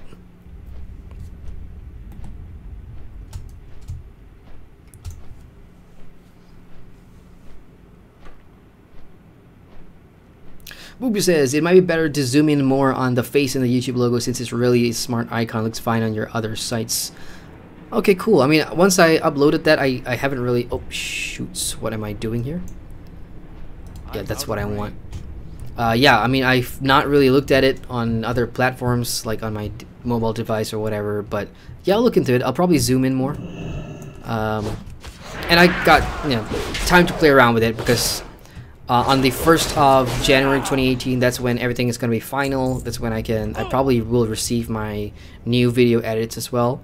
So now is the time for me. I got a couple of days to experiment with, you know, I've got 2 versions of the banner that I currently have and 2 versions of the avatar that I currently have. And I do have like the source file in PNG and everything. So I can play around with it. I'll probably find something that I can zoom into. But thanks for the feedback, Boopy. Appreciate it, man. Boopy says, Lel, always try duo quests alone. Challenges like this is what makes it fun. Oh yeah. Anything with duo I'll probably take. It's the 5-man one that I won't do yet. Rico says, Rift, that game with the $100 loot box. What do you mean $100 loot box? That's a joke, right? Rift does not have a $100 loot box. You're kidding. I mean, I've been away for about 3 years on Rift. I mean, that's the last time I actually logged in. I think it was 3 years ago. But if you're serious that it does have a $100 loot box, then that is worth some investigation, y'all. $100 for a loot box, wow. Nerdman just says, sorry for the Discord spam. Made the screenshots. No worries, man. Don't worry about it. It was just I was wondering what that clinking noise was. And then I realized I forgot to turn streaming mode on. My bad, actually. Don't worry about it. But thanks for the screenshots. I appreciate it. It's too far away. Alright, let's grab this armor. Oops, I totally pulled this guy.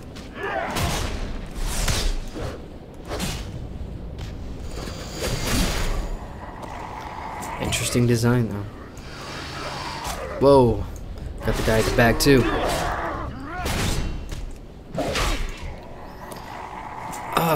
A quest. Hey. Illidari Bane Shard. The shard appears to be a piece of a larger weapon. Sharp-looking runes etch into the metal glow with a menacing light. The weapon's intended purpose isn't clear to you, but it's hard to ignore. Most of the Moarg at Legion Hole seem to be working with fragments of the same metal you hold in your hand. Perhaps one of the weaponsmiths at Wildhammer Stronghold might be able to tell you more about it. Something's moving on my screen. Whoa. Big guy. Big guy in gold, and he's walking my way.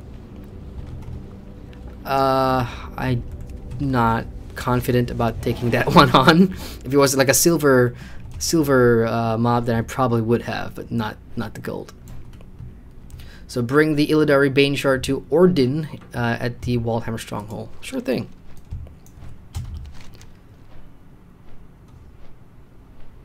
Yeah, pretty much all turn-ins now.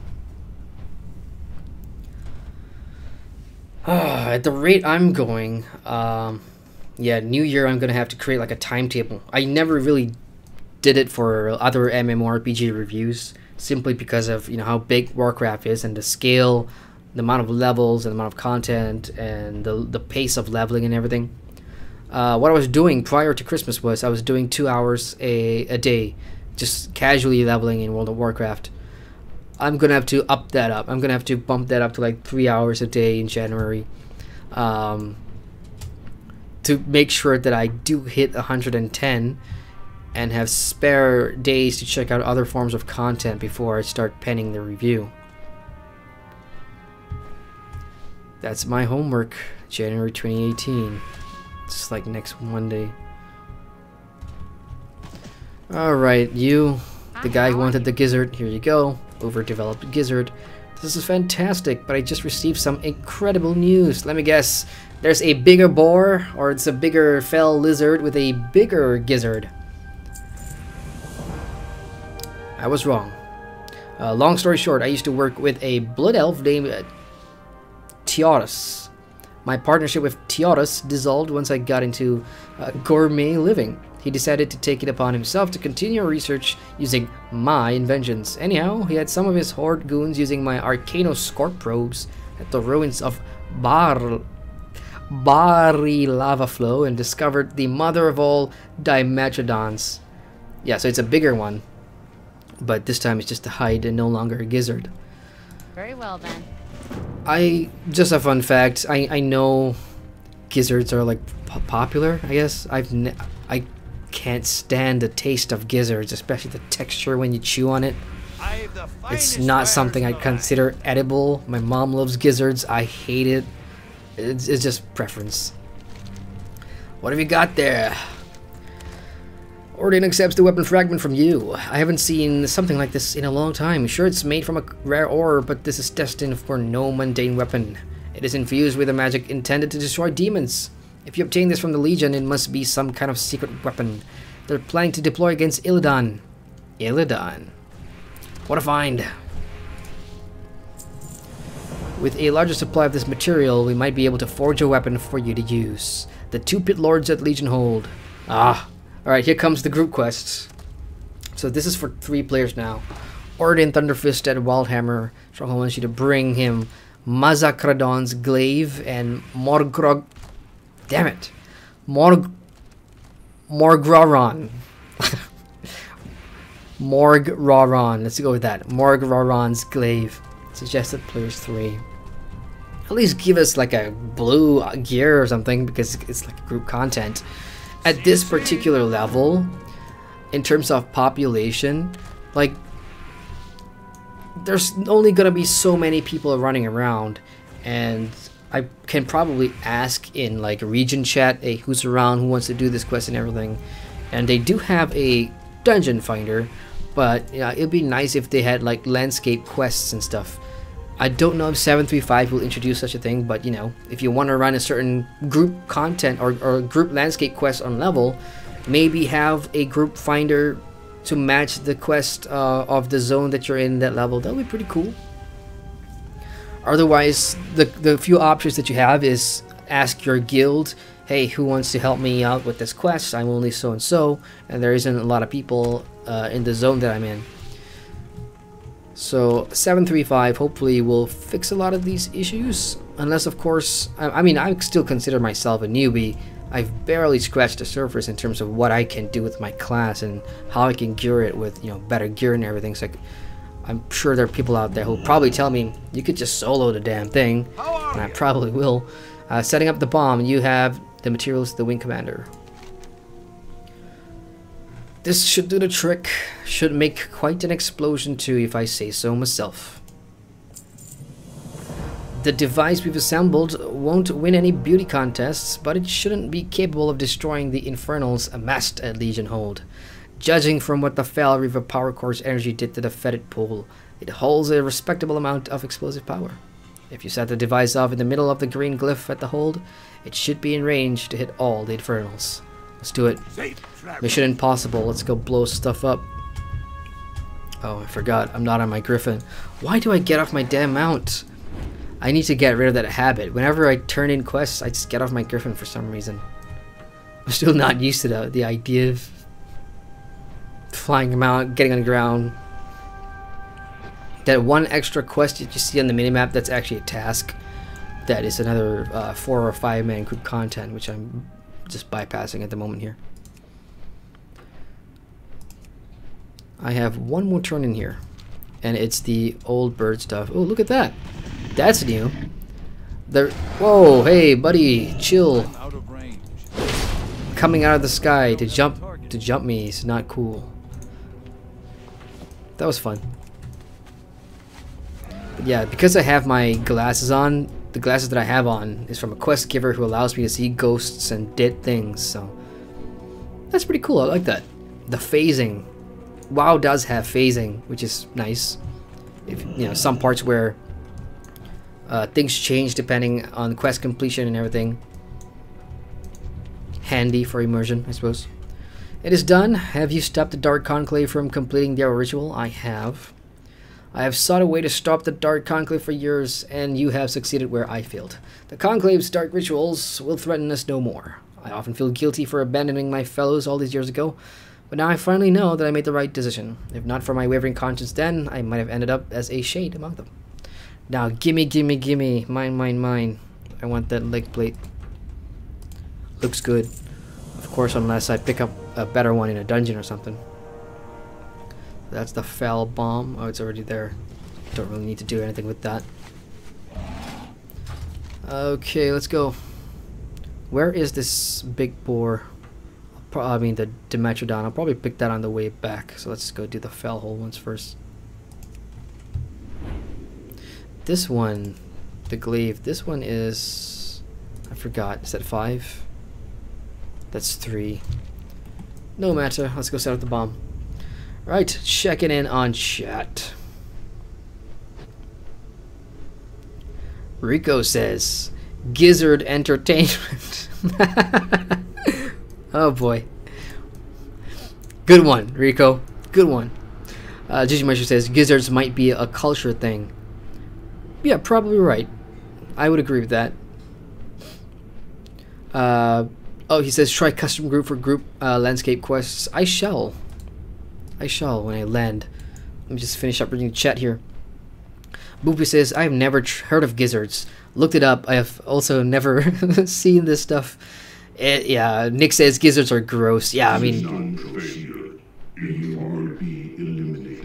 Holy crap, that was pretty spooky. I did not expect that voice to come out of my earphones. Well played. But yeah, gizzards are gross. I mean, it depends how you cook them. I can only speak for Indian cuisine because if you guys don't know, I am part half Sri Lankan, half Chinese. So you know, my mom's from the Sri Lankan side, so you know, their culture of cooking Indian dishes and Sri Lankan dishes are all different, and gizzards are part of that. So it's really spicy. It's cooked in a dry, spicy broth or whatever. And I don't know. I just find it gross. I agree with Nick. And John says, yeah, they don't sound very appetizing. My thoughts exactly. Boopy says, where are you guys from? I am from Malaysia, but you probably knew that already, Boopy. Gigi Meister is from down south. No, that's not an Australian accent. I can't pull off an Australian accent. I'm so upset. Howdy, mate. No, that wasn't right. But yeah, I can't really speak in an Australian accent, which is weird. John's from the UK, which is easier to do than speaking in Australian accent. I rather like folks from the UK. I think they're really wonderful chaps, and I'd love to have tea with them someday. No, I used to be better at UK. You know, my ESO video at the very end of the screen, I had this alter ego called Edward. And before I start doing the new end screens, all my old end screens would be, you know, impersonating a different accent. And Edward was my British dude that I don't know why whenever I get into like a British accent, you know, mode, my whole face just changes. It's like, I will hear no more of your blasphemy. You know, you gotta say it with that stance or whatever. I don't know how to explain it, but it's kind of funny. Boopy is from Belgium. Belgium, I'm not really familiar with the Belgian accent. We're all over the place, and we just need someone from like the US in here. Yeah, unfortunately, you know, because of where I am and when I start streaming, a lot of the folks in the US will probably still be in bed. It's early morning for them, so that's why, you know, the rest of the world, we're all congregating here at this time. It's probably lunchtime for you guys in the UK, right? And probably in Europe as well. It's almost lunchtime, so I'm really sorry to bother you guys' lunch plans or whatever. But I know, yeah, Digimeister's in Australia, so it's probably New Year's Eve already in Australia. Woohoo!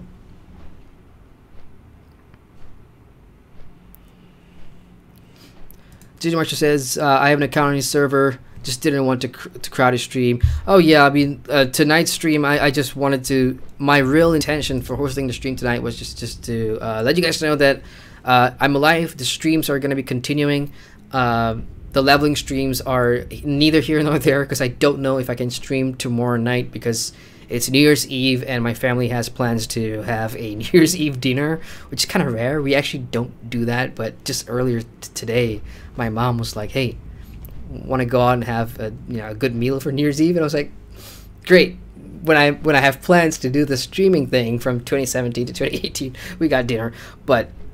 You know, just telling Gigi Meister in Discord earlier, you know, priorities, right? I was getting upset that we have family dinner tomorrow night because I wanted to stream.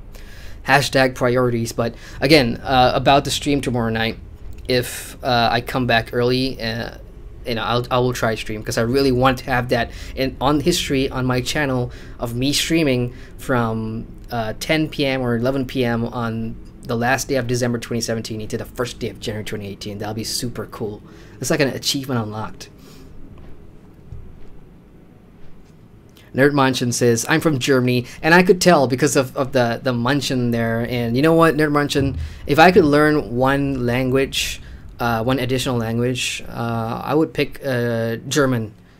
I just like the way that it sounds, you know, and you know, I've been trying to learn a little bit by watching stuff, and I know und is and Spiel ball or sport, I can't remember, or team, I can't remember, but you know, I'm just picking up a few words.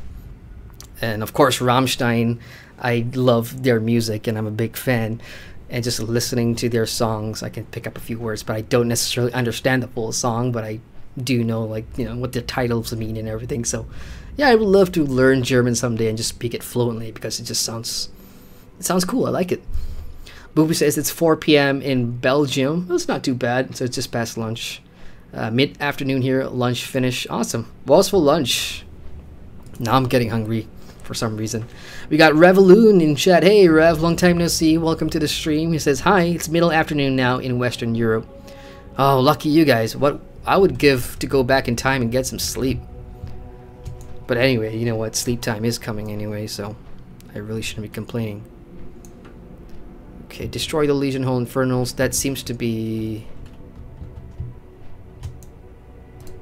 yeah, it's right in there. But I have to get rid of the Prophet there. That is a weird looking creature, man. Let me just zoom into first person and show you guys that art there. That thing has 6 arms. Kind of reminds me of Mortal Kombat's Goro. I think that's what his name was, Goro. Alright, so I have to time this really carefully because this big guy is walking around.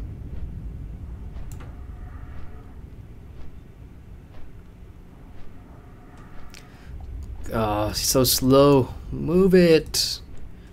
I'll wait for him to make a fool around and get out of this area before I jump down and start doing that.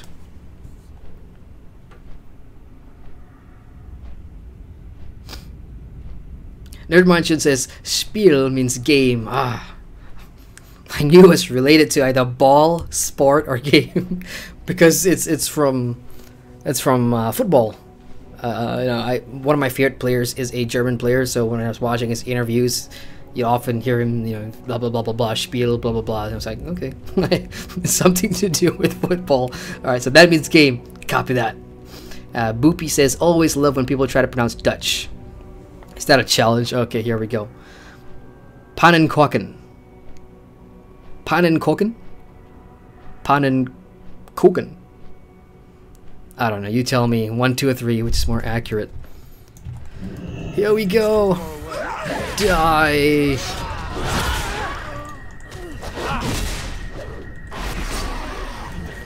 Alright, let's loot him. And let's use the bomb.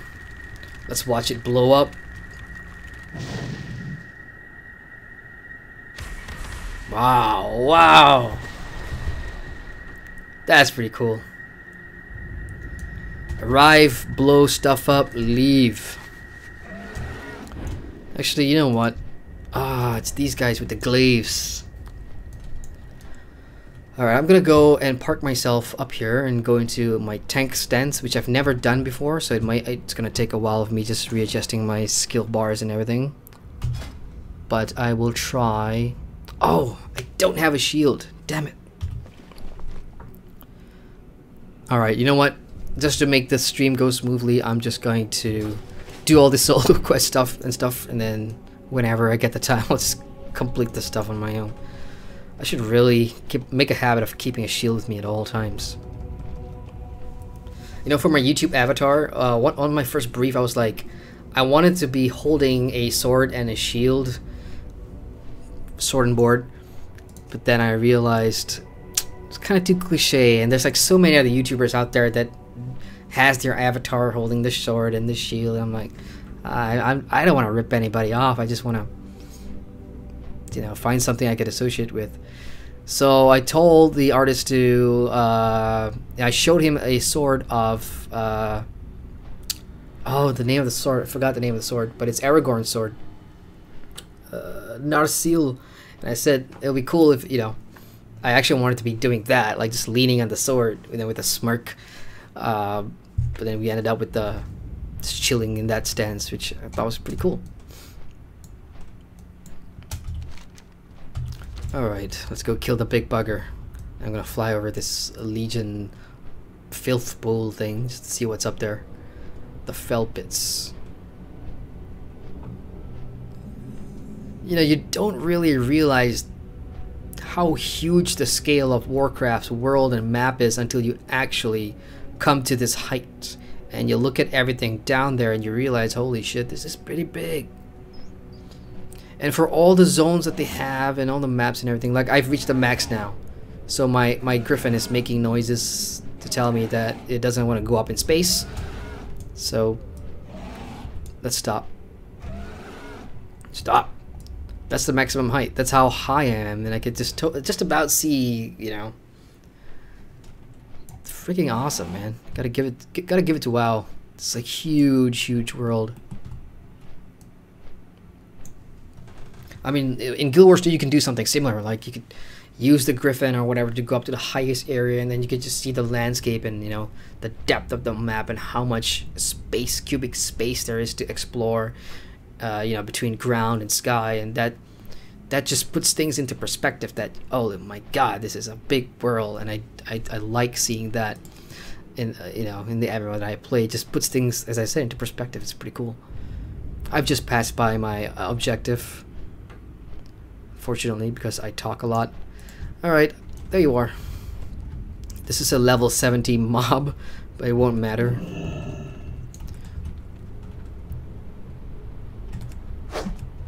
Get closer.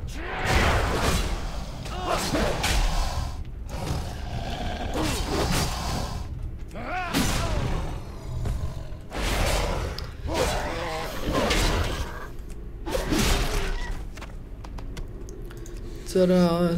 I kind of stopped just skinning the beast as well, because I think I've hit max artisan, or where am I? Artisan for skinning.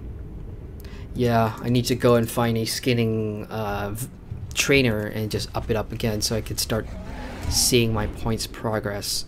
But I haven't even been back to Stormwind in the last 2.5 weeks. I've been just stuck here in Outland. I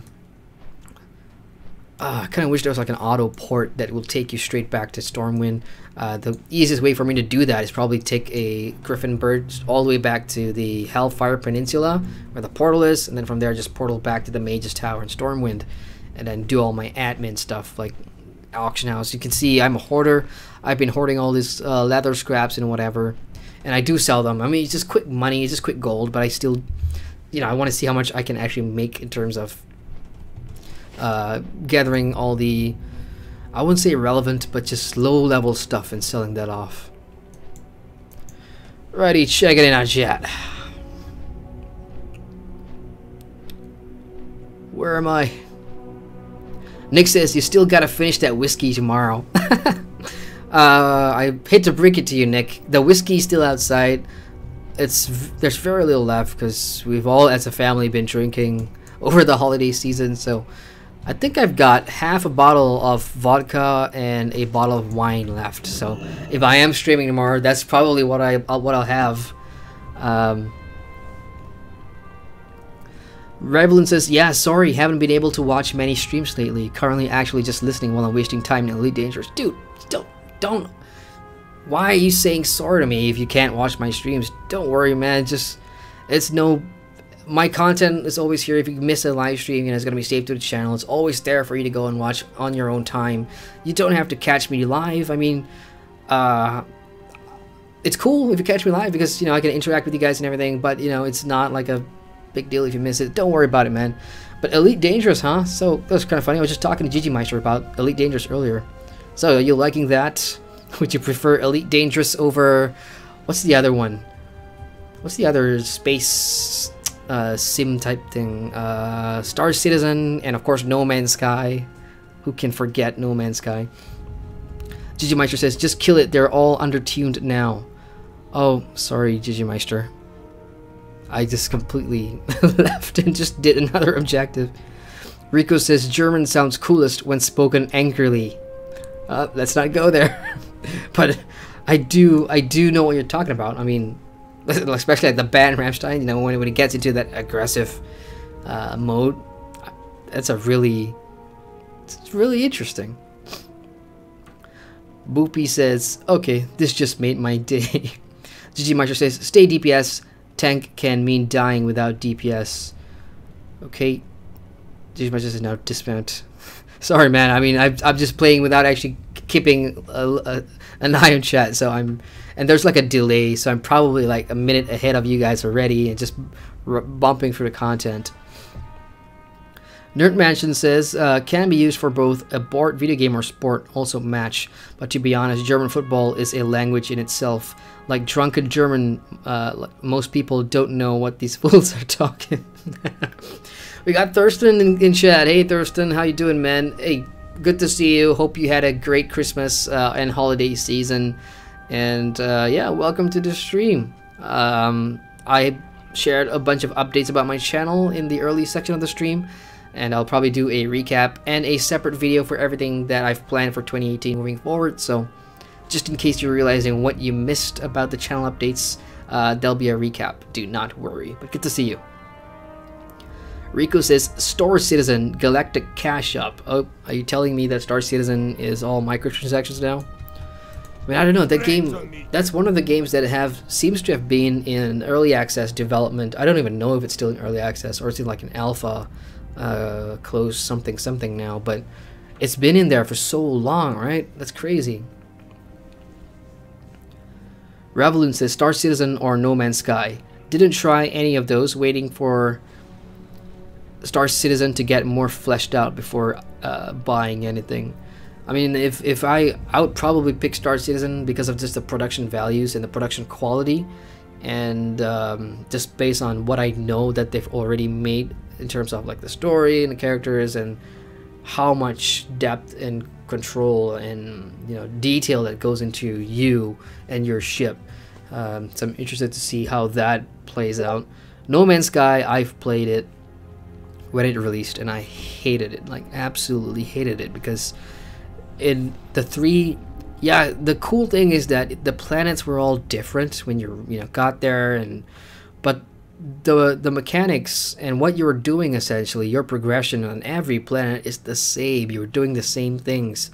Once you reach the planet, you do a couple of things, and your ship had like inventory or upgrade storage. I can't remember what. It's been a year plus, but I just didn't like it. Should have refunded it. I think I did. Blast the Infernals. Have you found a way to destroy the legions? Yes, we have. Well done. I wish I could say that the Legion would give up after a setback like this, but you and I know better than that. The Death Forge that you learned about during your reconnaissance mission will be our next target. My reconnaissance mission? I don't remember doing any reconnaissance mission, but okay, if you say so.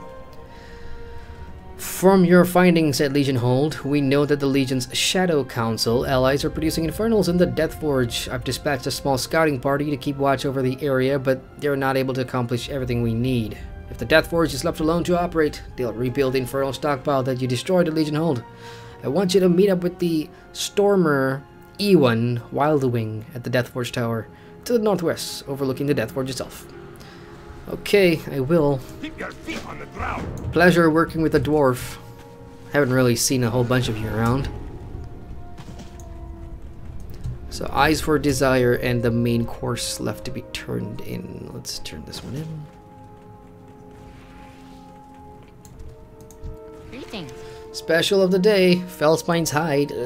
She's not gonna eat the hide, right? I mean, I'll need some alone time now. Jeremy, Adrian, thanks for all the help. Very good. Gnomes are gross. I'm so glad I didn't roll a gnome. Eyes of Desire, where's that turning in? Eyes of Desire. Where the hell is that?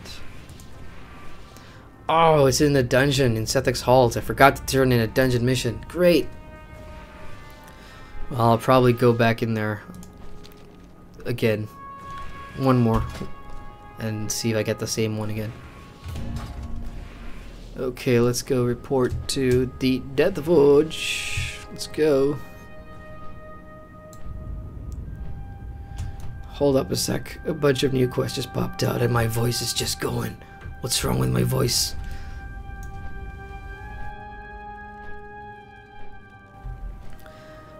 That's usually the first sign of dehydration and lack of sleep and too much coffee.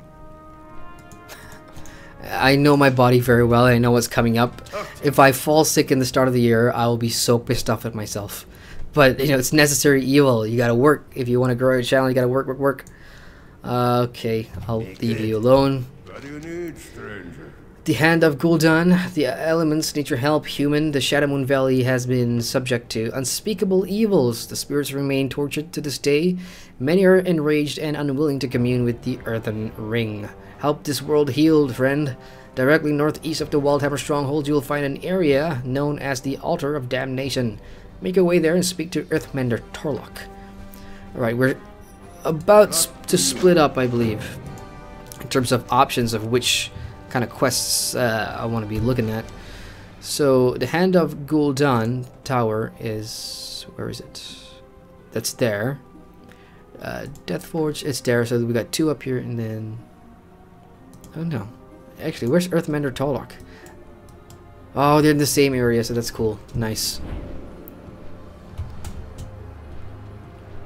Yeah, my flying skills kind of suck. I do apologize for that. Right, onwards we go. We have the mineral patch. Hey there, the mineral patch. It says, hey, finally able to catch you live. Awesome, dude. So glad that you can join me live for the first time. And whether or not it meets your expectations, I'm not wearing the cap tonight, so you may not recognize me. But good to have you on the stream. It's awesome. Welcome. Revlin says they've added base building in No Man's Sky now. Interesting. Tiger Lily, hey. She says, hey Adrian, we're listening to you playing World of Warcraft while I play Guild Wars 2. Hey Tiger, I know. I've been logging in to Guild Wars 2 to claim my daily stuff, and I've parked my main character right beside the Christmas tree in the winter. I forgot what it's called, but you know, in Divinity's Reach, there's like the Christmas tree. I parked myself there so I can log in and just pluck the presents. But yeah, how's Guild Wars 2 going, Tiger? I'm really guilty that, you know, I've not really been logging in a lot. And for those of you that don't know, I'm in Tiger's guild, which is called Guardians of Divinity. So if anybody's playing Guild Wars 2 and you need a good guild, be sure to reach out to Tiger Lily, who's in chat right now, and she'll hook you up with a spot in the guild.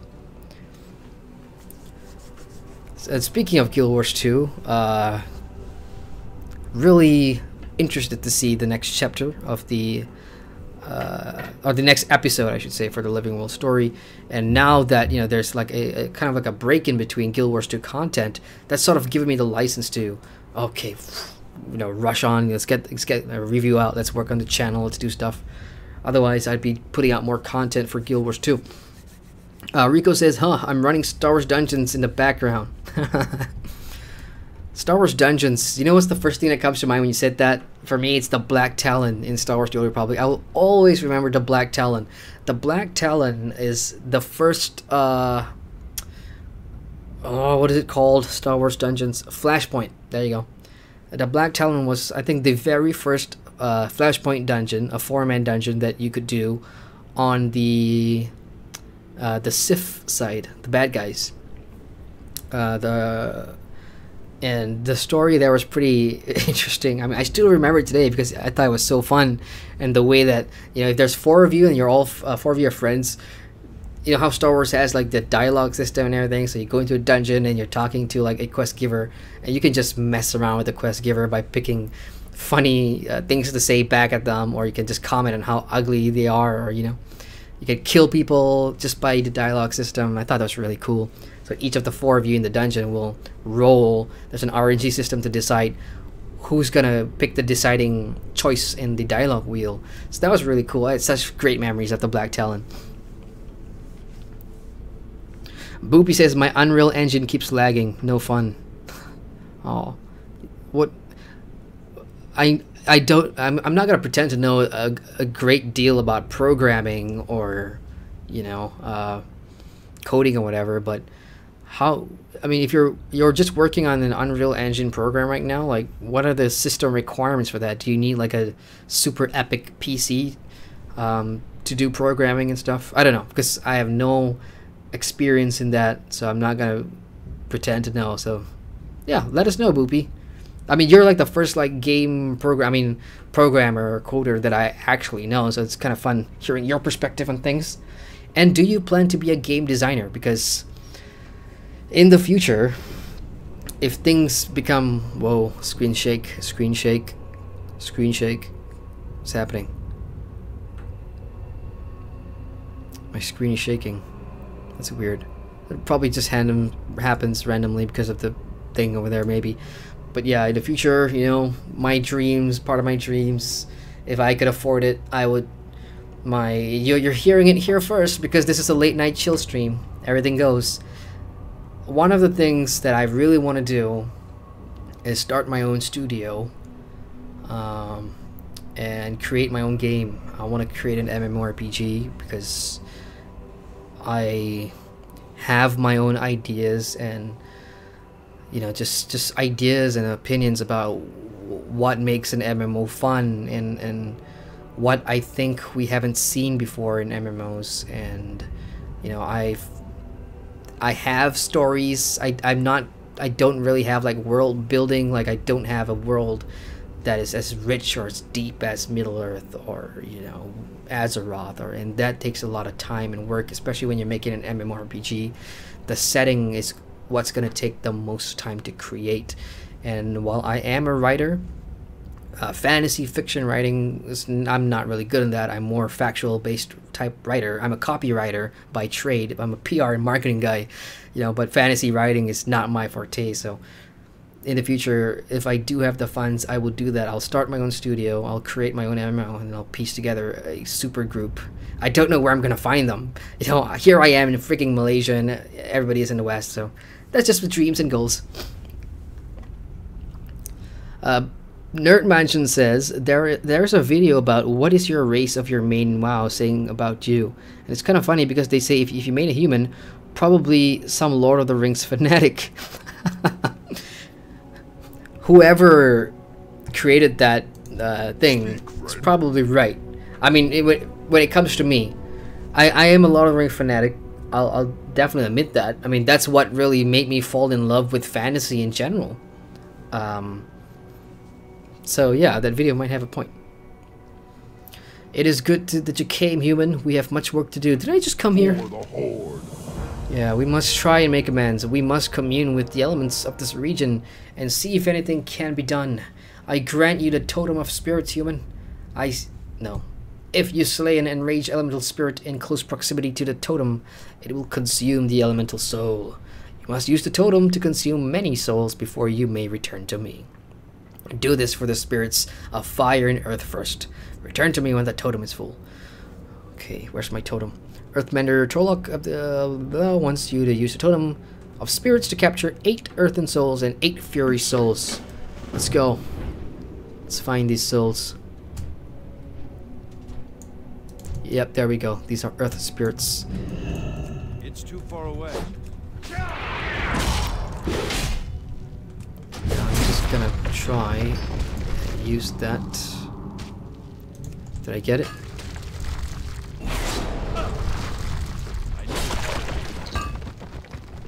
I ended up mining the little thing.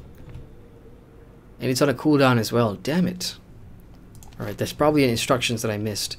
Places a totem of spirits on the ground that is used to collect elemental souls. So I probably should have put that on the ground first. Okay, lesson learned. Let's try that again. Actually, now that it's on the ground, let me just bring this guy to me. Come to my totem, please. I've set up shop here. Let's see what happens.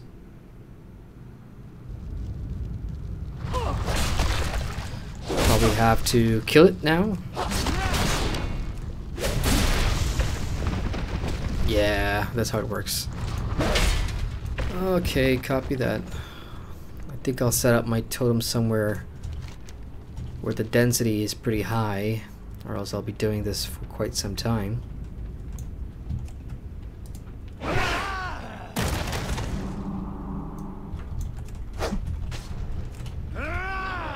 Come to Papa.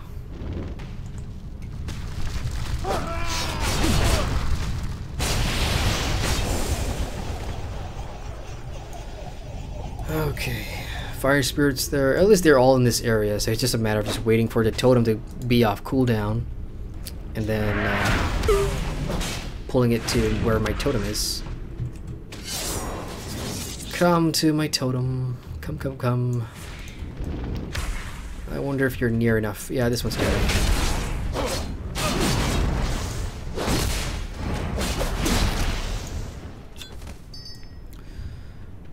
Next. Quick check on chat here.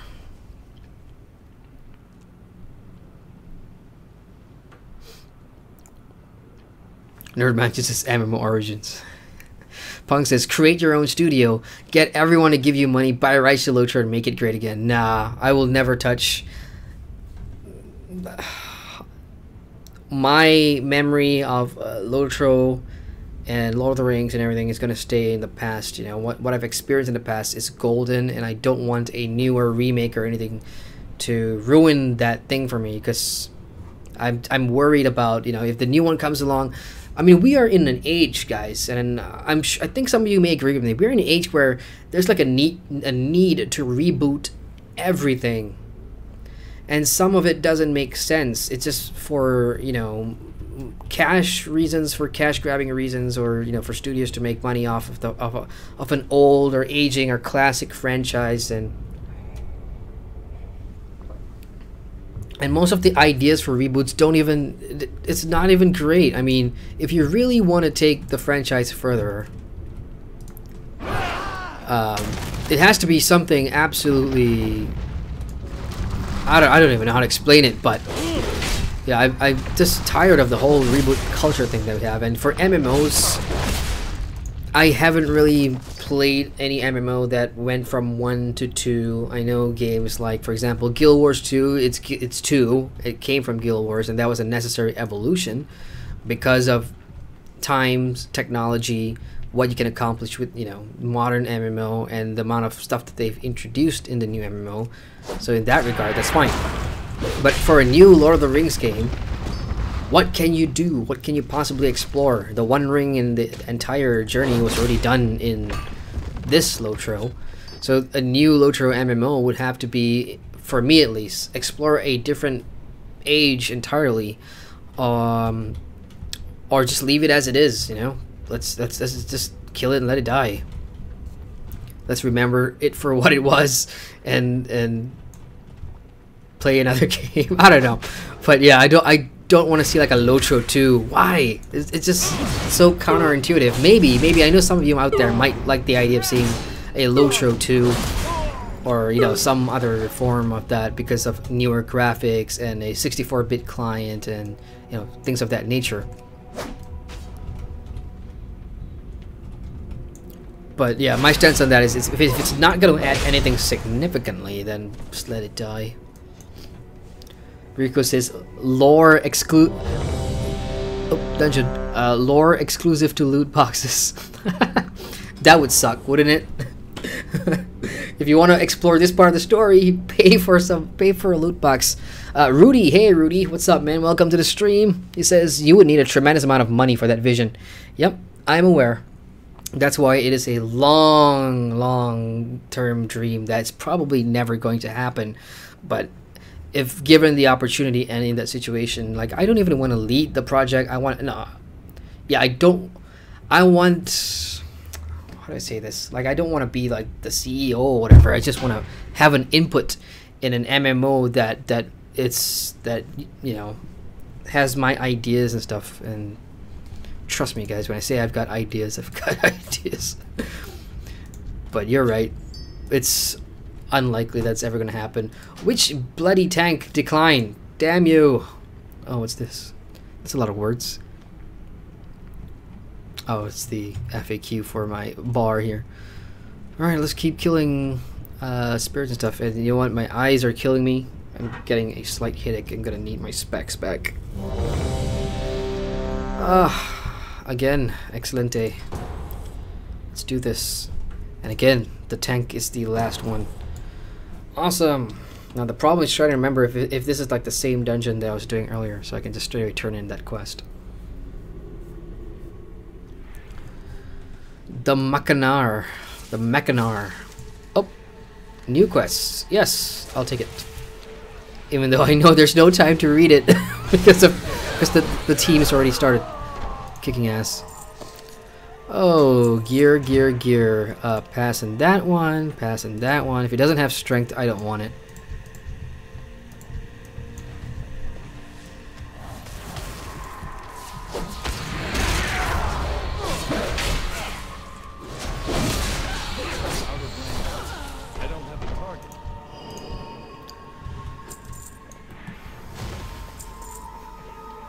The background music for this particular dungeon is pretty spooky.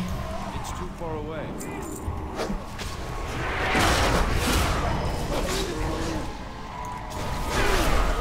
As soon as I was about to, you know, hit my hardest hitting skill so far for my warrior is execute. That seems to hit the hardest. And every time I get to a point when, you know, it becomes a proc, the enemy is already dead. So when I hit the tap target to move on to the next enemy, it goes off and it needs to be reproc again. New quest, Lost Treasure. Retrieve the blinding fury of Adal from the cache of the Legion. Okay, sure.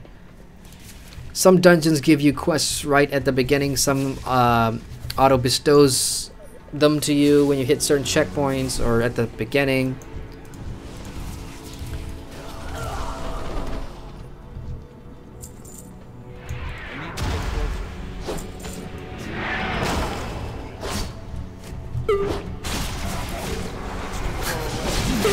I really need to get used to that GDFO.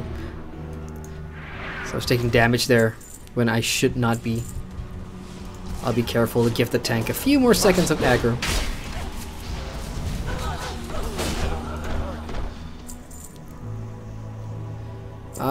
What's that? Nah. And out of curiosity, I'm just gonna check my latency real quick.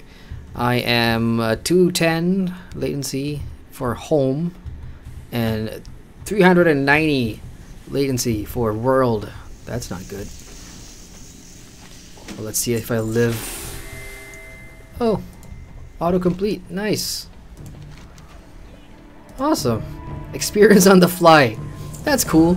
Because some of the older dungeons, you know, after picking up all your objectives, you gotta run back all the way to the beginning. Some of them will give you like a shortcut, and then you could just like automatically glide through tunnels and whatever to get to the start. The convenience factors seem to be increasing the higher the level. Again, I really cannot wait to see what the Legion dungeons and endgame is really like. I think that'll be, because I've seen a lot of these early level dungeons now, and for me to make a comparison and to see how much and how far the design and the systems and mechanics have come, that'll be really interesting. Nice cloak, but that's stamina. I'm not planning to tank anytime soon. Don't need that as well, just passing on stuff. And of course, oh, why was that thing beeping? You have approximately 5 seconds to live. So I'll let them fight while I turn this in. You've done well, but more work remains to be done. So it's basically this avatar type thing that's just talking to me remotely and giving me quests, which is fine. Gimme, gimme, gimme, because all that means is just experience points, which I do appreciate, considering how slow it has been in the 60s, because I don't have, of course, I don't have heirloom gear, I don't have heirloom gear upgrades and stuff like that.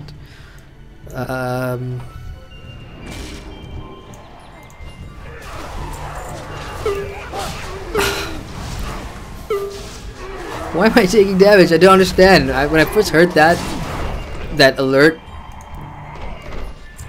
probably frontal AOE, huh? Okay, I'm just using common sense here.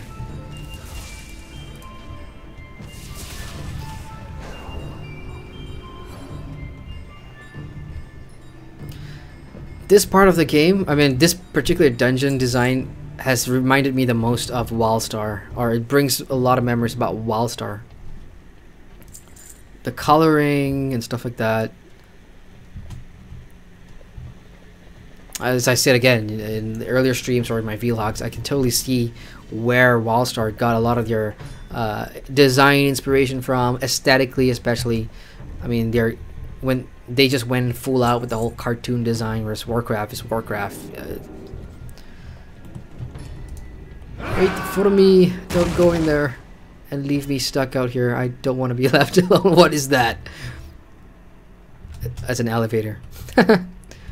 Hey ho! We're missing one person. Oh, too bad.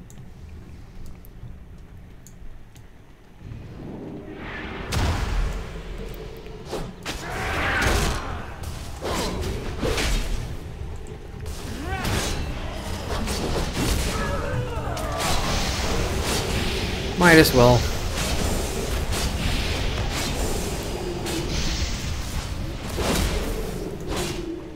I hope the person we left behind down there wasn't a healer. Well, everybody's here right now. Oh yeah, I should probably loot the corpses just in case. Raging flames. Oh, my bad. I'm sorry. Help me! Help! I have aggro.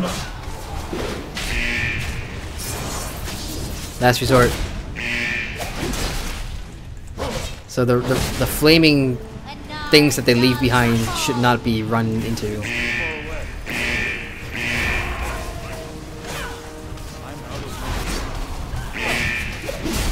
Die already.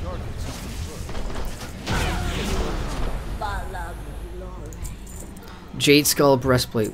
Ooh, very nice. I think I will take that one. Need. Yay.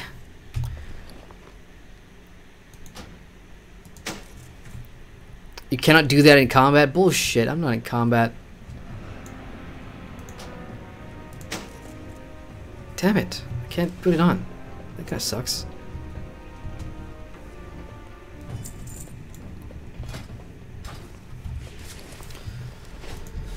Well, since we're already fighting... It's too far away. Okay, now's a good time. Put it on! Damn it! I'm gonna have to wait until my group actually stops fighting to do that. I need to be in Shadow Moon Valley? What the heck? What does that mean? I probably already put it on. Wait, let me see here. Yeah, I got it on. Just UI words confusing me.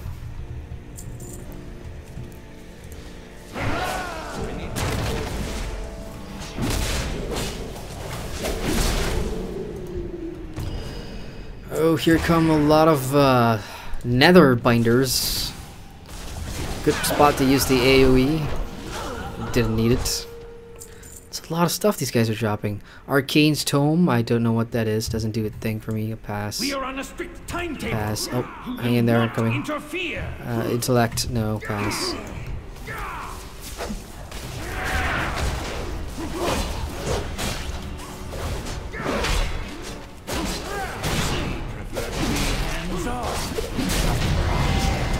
Yeah, dungeon oh, there's a lot of things popping up on my screen. What's this? That is no pass.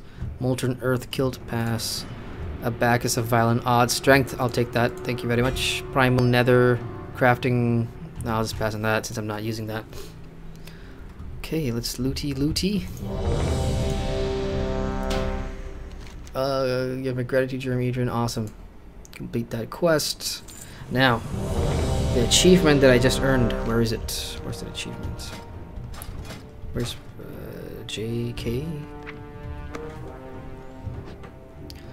A random Lich King dungeon? Are we? Oh, we're doing the second expansion dungeons already. That's interesting. Yeah, why not? Why the hell not? Let's queue for that. Let's see achievements. Adventure guide is telling me to go to Blades Edge Mountains, that's still in Outland, and then you got Netherstorm. Hasn't told me to go to the... Where am I? Here at Northrend. It hasn't told me to go here yet. This is level 70 content. Although, here we go, Howling Fort says 68. I can actually start the next expansion already. Thinking about it.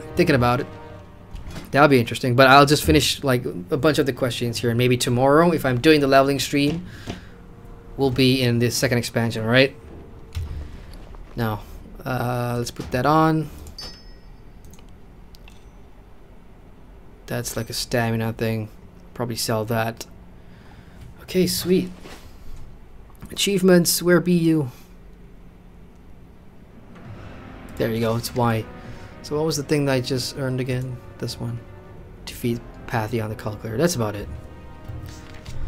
Alright then. Heading out.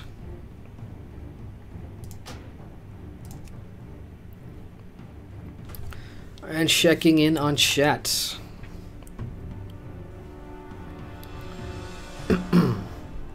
Nick says, wow, would be great to have a Malaysian MMORPG. I agree. I mean, local pride, I think, yeah, for the benefit of the doubt, for those that are not familiar with Malaysia, I mean, we have individual professionals that are working in the gaming industry as, you know, well-known artists.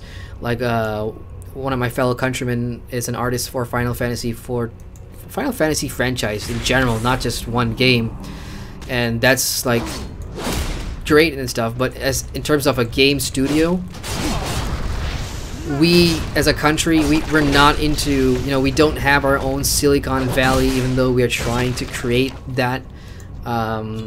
It's called Cyber Jaya, with the emphasis on the cyber to, you know, increase the digital efforts or whatever, but it's going nowhere, you know, and if that increases, then we'll probably be more advanced in terms of game development and stuff. But right now it's just limited to like mobile games and web browser games, and that's not my thing. So I agree, I would love to see a Malaysian MMO studio, and hopefully one day that'll be my studio.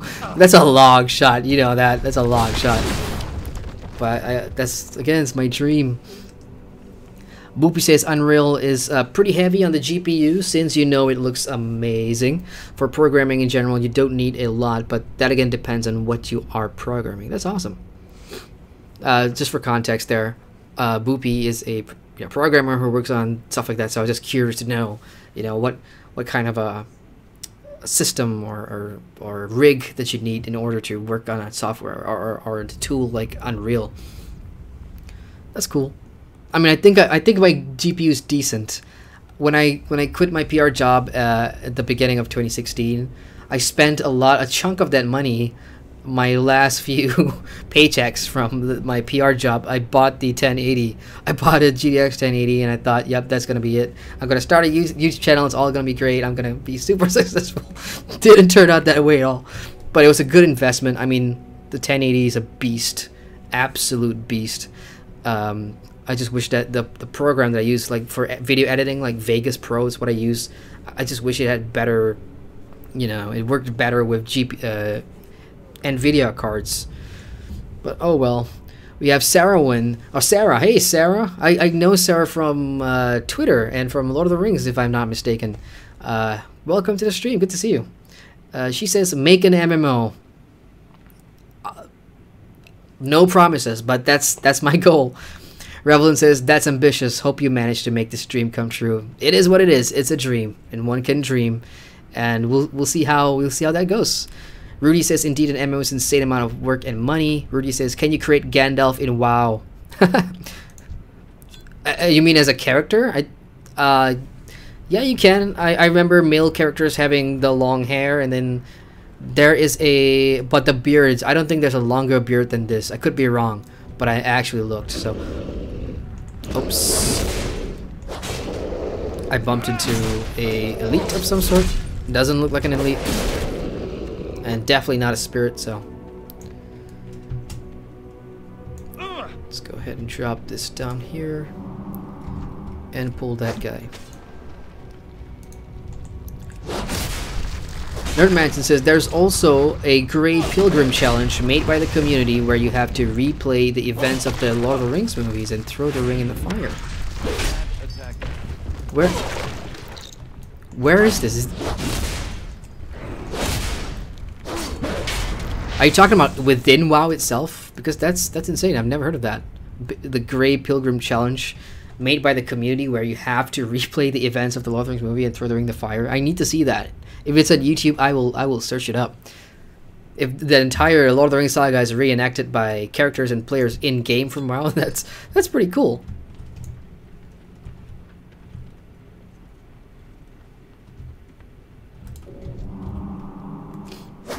We've got Tom. Hey Tom. He says cheers from your favorite Tom. Glad to be listening while heading up to snowboard. Awesome, Tom. What are you on vacation or something? And by the way, yeah, I did get your email. I checked it this morning, but I was trying to get some shut-eye and trying to work on my channel and stuff like that, so I didn't really get time to reply. I apologize, Tom, but yeah, based on your email, I'll reply you, and yep, we can set it up sometime in 2017, and I'm happy to chat. But thank you for dropping in, Tom. Snowboarding, huh? I've only ever seen that in TV, Eurosport news channel when I watch like professional snowboarders do this stuff, and probably a video game. Sounds like a dangerous sport. Snowboarding.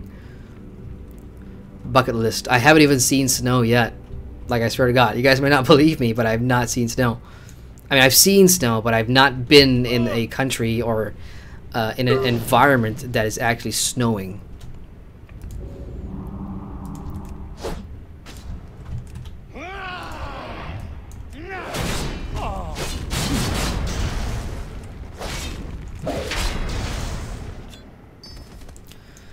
Awesome sauce. Let's go back. We've got Prophecy in chat. Hey Prophecy, welcome to the stream. And I know I'm getting to you about 15 minutes late. I apologize.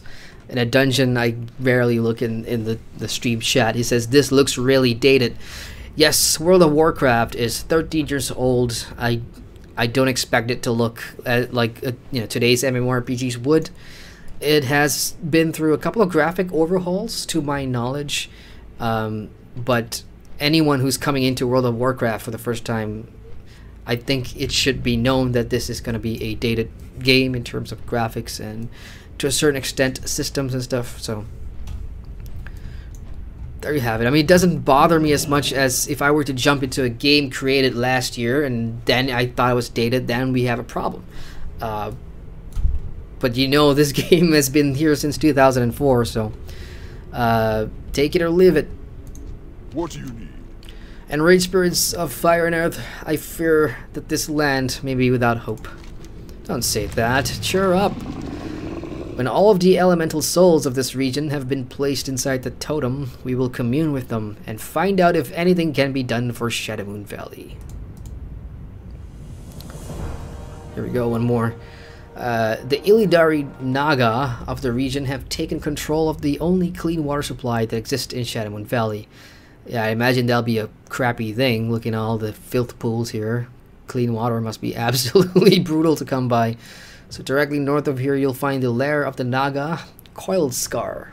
Around Coiled Scar are pockets of agitated water that howl to the land in anguish. So travel to Coiled Scar and use a totem of spirits to capture watery souls. May your blades never dull. I'm just gonna assume we're capturing watery souls to drink, I think. That's weird and twisted in some way, but let's just do the quest anyway. Punk says it would be awesome to have an RPG, maybe online, maybe not, of Middle-earth with up-to-date graphics and all that, though. Aren't you talking about Shadow of Mordor? Shadow of War? Isn't that what you mean? I mean, I played Shadow of Mordor, and I haven't played Shadow of War, but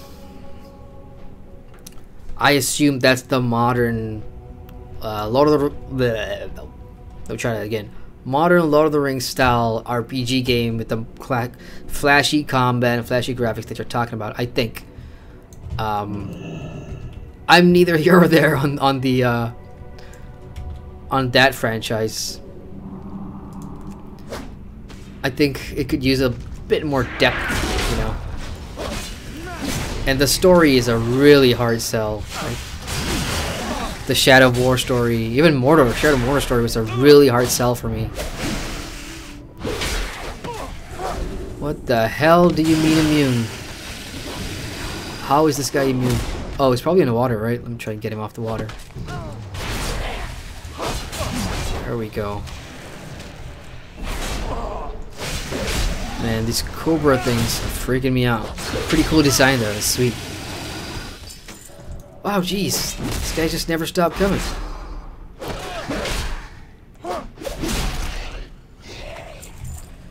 Okay, 3 more? Yep. Oh, I'm only in one little area. Oh, wrong button. Great. There's a bigger pool up there. Oh, you should have gone there instead of here. It would have saved me so much trouble. Alright. Bugs says, but I will always live the memories on Lotra. Oh, there we go. I should really finish you guys' sentences before I start talking. Okay, now I see what you're saying there. Tom says, 3rd age MMO, please. And Punk says, isn't that basically Lotra, though? Yeah, beginning of 3rd age and the end of 3rd age. I want to see the start of the 4th age. I want to see how...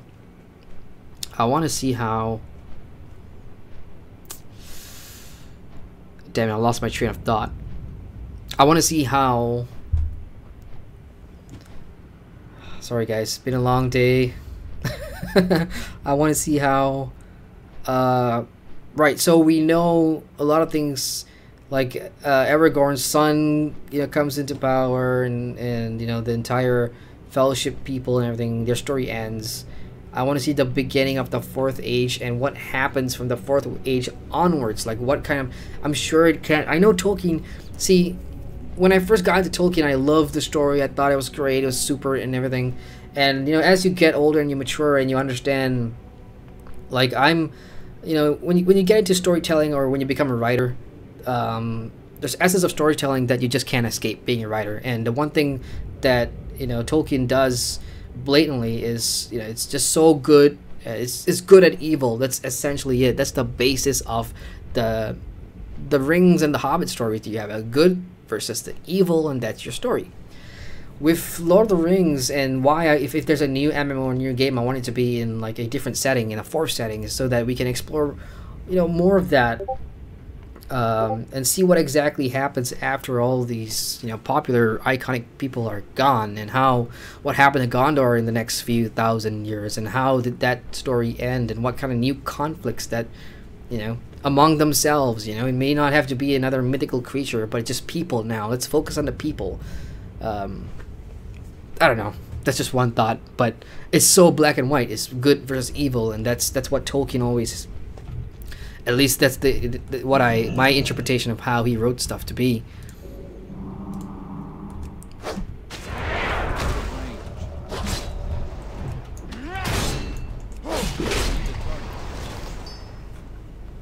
Nerdman just says, Lord of the Loot Boxes, EA's new MMO.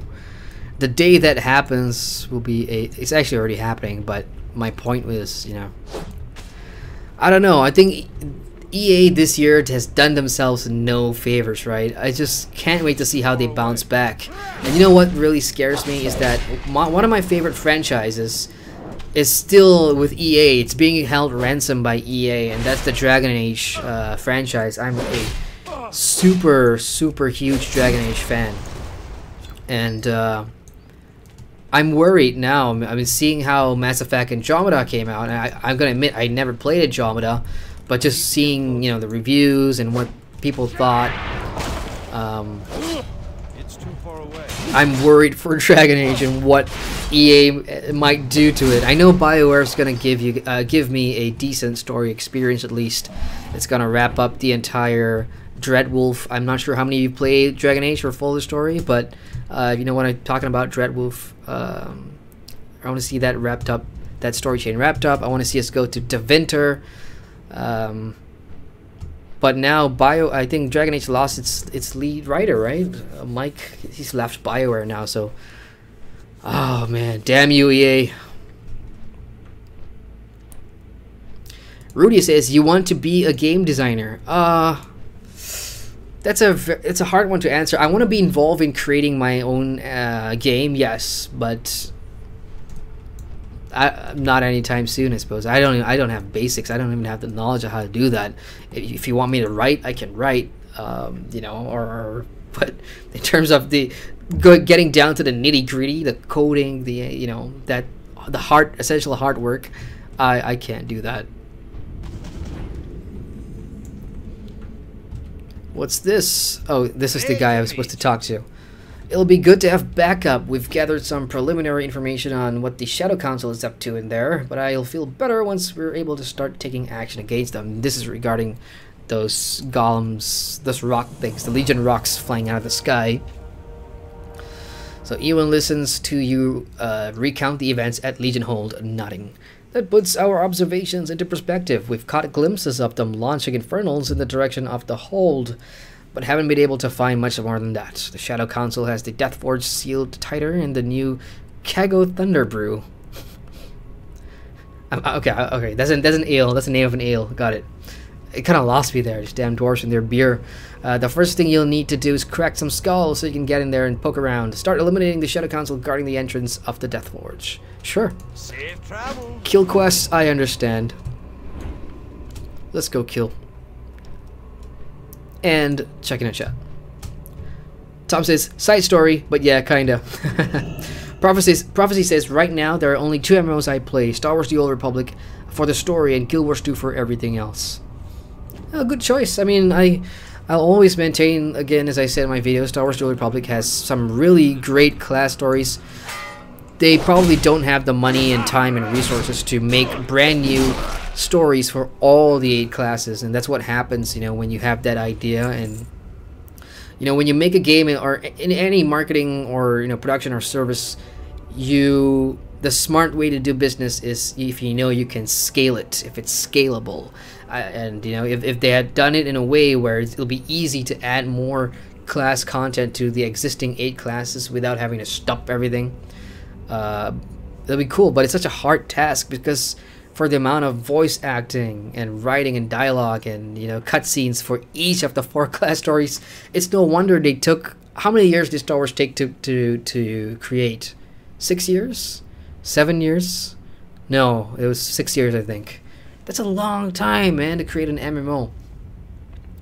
And $200 million. So you can just imagine how much of that time went into the class stories, and that's why it's easier for them now to combine just into the one Outlander story where everybody will have to play through the same story and through the expansion and everything. It's way easier for them to handle you know, content that way. Even though people like me are bitching about having no more class stories, the reality is I don't think it'll be sustainable for them to put that out. It's unfortunate, but that's what happens when you set your expectations, or when you meet your expectations tremendously and you set the bar for yourself so high that, you know, any drop in quality from the story and people are just gonna give you hell for it.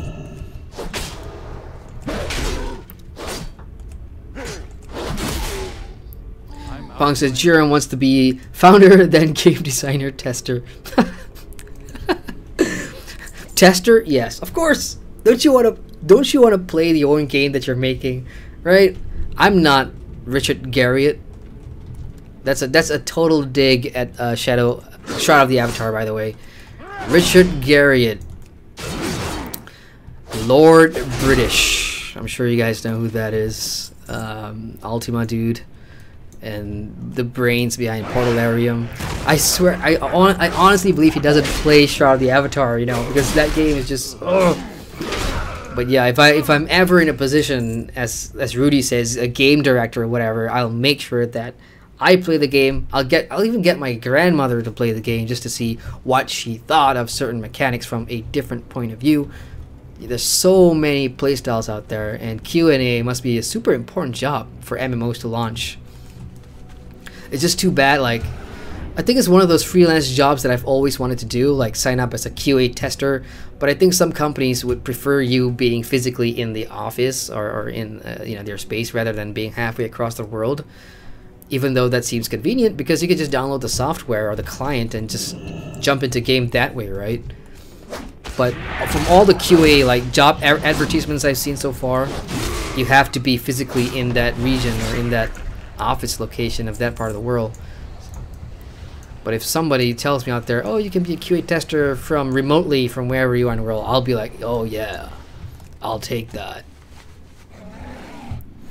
But I would fail at the feedback. I don't know how you guys give your feedback. Is it through email or is it through sheets or whatever? I have a problem condensing stuff into points. If I have something to say about something, it's going to be a long one, and I'm just going to tell the whole story. You know, instead of just combat system lacks fluidity, I will go like combat system and because of you get the point. I need to learn how to condense my thoughts better. Kind of why I went with like 10 reasons to do stuff, because if I don't do 10 reasons, that review is gonna be like an hour and a half. And even now, I'm just running my mouth and I've just ran away from the quest location. The stream is going great. That's what you guys subscribe to see. Me being me. I do apologize. Okay, I wonder if these are what I need to kill. No. Oh shit. Oh no. I just realized what I'd done. I walked into the horde camp. This is what talking so much can do to you, especially when you are a gamer that's streaming. Shit happens. The good news is I can run back here and run away. Oh, it's unbelievable. Alright, I'll focus more. I'll focus more. Can't believe that happened. Ran straight into the horde camp. Well, at least there's like a speed boost. Alright, check it out in chat. Digimeister says, Mechanara used to be hard when first came out, I would imagine. Tom says, would also love to know about those glasses, specifically for monitors. Yes. These are gunner glasses. Somebody introduced me to them way back when, because when I was in PR, I was a content creator and also the lead writer for a few of my clients' projects. So I would be in the office from 7 a.m. until 8 p.m. at night, and all I'd be doing is just staring at the screen. Because in my PR company, you know, we've got different teams, right? You've got the corporate team, and then you've got the crisis team, and then you've got the consumer team, I mean, for PR and marketing. So I was in the crisis team, and because of, unfortunately, how I looked, for some reason, I don't look my age, so clients can't take me seriously. So I was never the one that's client-facing, which means I would go out and meet the clients and, you know, talk to them face-to-face and give them counsel and whatever. I was the guy they put behind the monitors to put out all the press releases, deal with the media over the phone, and just create content and do copywriting. So I was staring at the screen for so many hours a day, and I was, you know, when I came home, when I wanted to play Lotro, I couldn't even play for 10 minutes. And the stuff I wanted to do, I had a blog at the time. I wanted to come home and write. I couldn't do it because my eyes were just so tired. And a friend introduced me to these glasses, the Gunner glasses.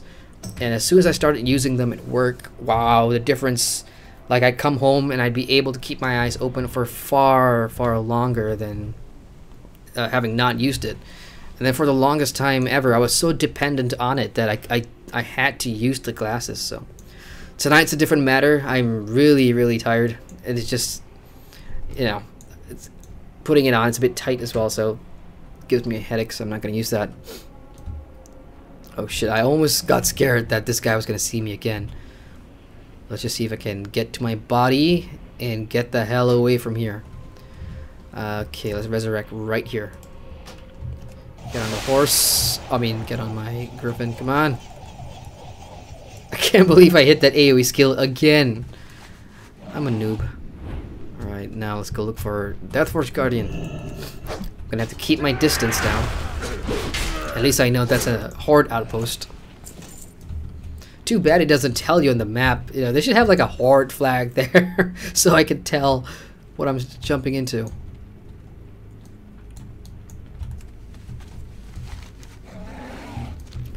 go to the outskirts here. Bit safer, I reckon.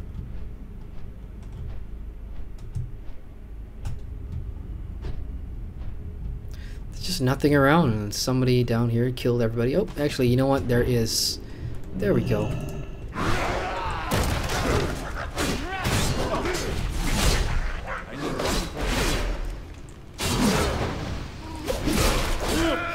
Excellent. Ah, there we go. Deathforge Guardians in the cave. Deathforge Guardians in the cave. Merry Christmas. I need summoners now. I'm out of range.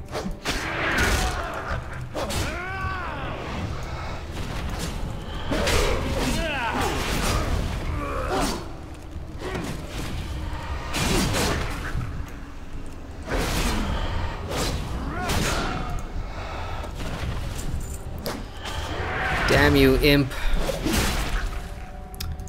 That's done.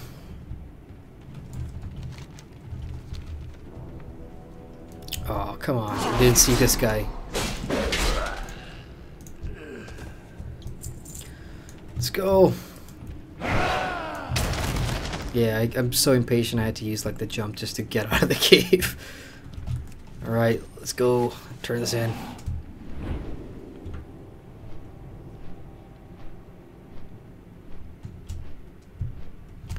Alrighty. Park in here. Let's check in chat. Punk says, sounds like fucking Mario. Boopy says, bad part about game designers, usually you work your way to that spot. Or at least that's what people told me. I guess with a lot of other industries, the same way, eh? Punk says, woo, found my old Lord of the Ring book, which has been the whole trilogy combined into one book. That must be this big of a size. It's literally held back by duct tape. Wow. Rudy says, why don't you buy Legion and use the 100 level boost? I have Legion. I bought Legion. It was 50% off, and I do have the 100% boost. And I'm saving that for the final few weeks of my streaming.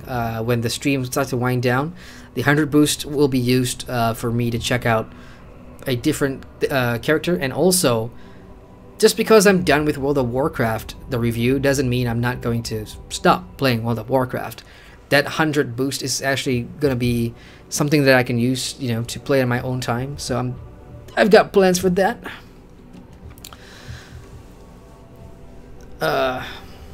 Tom says, have a great one, Adrian. Catch you next stream. Thank you, Tom. Dude, thank you so much for jumping in. Appreciate you jumping in, and good to see you. And please be safe with your snowboarding, man. Rudy says, anyway, does Wildstar playable for next year? I mean, is it worth it? Wildstar's free, so go for it. I mean, Wildstar, if you're asking me, is it going to still be there next year? I cannot answer that. I mean, NCSoft, for some reason, are still letting Wildstar do their own thing. I don't know how much money they're making, but I do hope Wildstar, look, regardless of, from my perspective, because I'm passionate about MMORPGs, and I may like some, I may dislike, you know, decisions in some based on the studio, whatever, but I never like to see MMORPGs shut down or die. You know, it's almost like, okay, there's one down, who's left? And that there's a lot of, you know, it happens. Of course, it happens. It's natural. Game shut down, but with MMOs, I never really like seeing that. But I hope Wildstar will be around next year. So yeah, jump in if you want to. It's free. Tom says, Merry do be hearty. That's Tom Bombadil. DJ Marshall says, remember wiping here a few times back in TBC before the last boss. Uh-oh. So you're priming me up for a last boss. Awesome. In Mechanar. Boopy says, a 1080 is way above the minimum spec. That's good to know. So I could just download like a Unity tool right now and start working on it. That's awesome. Oh my god, I'm looking at the time here and I'm 20 minutes behind chat. I'm so sorry. Here, let me take my time and get to you guys, right? Sarah has with a smiley face there. Rico says, hey, snow's overrated. You can get the same thing from a hawker center. I mean, I want to make snowballs and throw it in people's faces and kick down kids as snowman or whatever. I don't know. I'm evil that way. Pug says it hasn't snowed for me this year. Don't worry, it'll come. It'll come. Just rain and a few drops of sleet and hail. I hear that about UK a lot. You know, it rains in the UK all the time. We have a Belleria. Hey, Belleria. Welcome to the stream. Sorry I'm getting to you late. Belleria says you guys are lucky with no snow. It has been heavy for the last week here. Look, I would trade for snow. I swear to God, I would trade you for snow. I wouldn't mind having snow. I prefer being cold and shivering where, you know, I could just find ways to keep myself warm. Don't go there, you folks. But yeah, because it's so hot here in Malaysia or in any Southeast Asian country because of the climate we're in. So I'd like to trade with you guys for a month or something. Pong says those games are awesome, but they aren't canon and are only set in Mordor. I want like Lothar kind of thing, but kind of more like Witcher or Skyrim. Ooh, that's an even far-fetched dream, you know. But one can hope. We got Good Guy Pete. Hey, Good Guy Pete, long time no see. Welcome to the stream. Sorry I'm getting to your message late. He says, hey bro, I've been binge watching your content through the holidays, and I thank you very much for that. In fact, all of you guys here, if you guys watched any of my stuff over their holiday season, I wasn't away, so I scheduled a lot of that in advance. Hope you guys found it entertaining. But yeah, thank you all for sticking around and watching that. How's your holidays going? Not much of a holiday, to be honest with you. I only had 2 days. I took off around the Christmas period, but I was still working. As you know, a freelancer has to work to, you know, feed myself and whatever. But oh yeah, Pong says doesn't have to follow the One Ring, but a good story which explains the lore. Awesome. Pong says GRM EXE has stopped working. What do you mean? Did the stream stop for a while? Again, there's like a 20-minute delay because I'm getting to you guys so late. Sentence dropouts is GG Meister. Apologize for that. Could probably be that my stream is lagging or something. Punk says the appendix in Lord of the Rings only explains what happens to Aragorn and Arwen again, which is kind of why I would love to see what happens after that. Rico says Andromeda got critical Pandromeda. Man, you're killing it with the puns. Rico, everybody. He's been doing it since 2016. Rico has, with the clever comments. Don't stop. I want to see more of that. Sarah says, ooh, Dragon Age. Yeah, I'm worried about his future too. Yeah, man. Fingers crossed. John says, Sarah, did you play and finish Inquisition? So you guys are talking about games now. Booby says, I don't like playing games that I make because they're not as good, but also because I only see the game flaws. You know what? Here's a challenge. Create content. Like, create a video. Any video. Whether it's a review, or whether you're singing a song, or you just create anything. And then watch it back. And, you know, preferably in public. It's the same kind of feeling, you know, like you hate or you dislike the thought of playing your own game. I have a friend who's a musician who dislikes hearing himself on the radio, for example, and I was terrified when the first time I hit that publish button. I was watching myself on YouTube, my own review, going, holy shit, I should delete my channel right now. You'll get used to it. Be proud of what you make, bro. Rudy says, your first MMO should be named GRMMO. Clever. Very clever. But no, I will.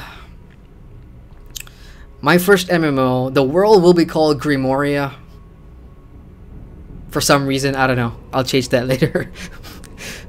GG Marcher says PvP happened. David Kings. Hey David. Good to see you. Chat, welcome. He says rest in peace. Because I died like 5 minutes ago. That's not the Horde camp, but those are elites. Oh dear, that's not the Horde camp? Oh, my bad. Graspy. Hey, Graspy, what's up? Welcome, welcome. John says, started with Origins and Inquisition, but didn't finish either. And wondered which was the best to get back into.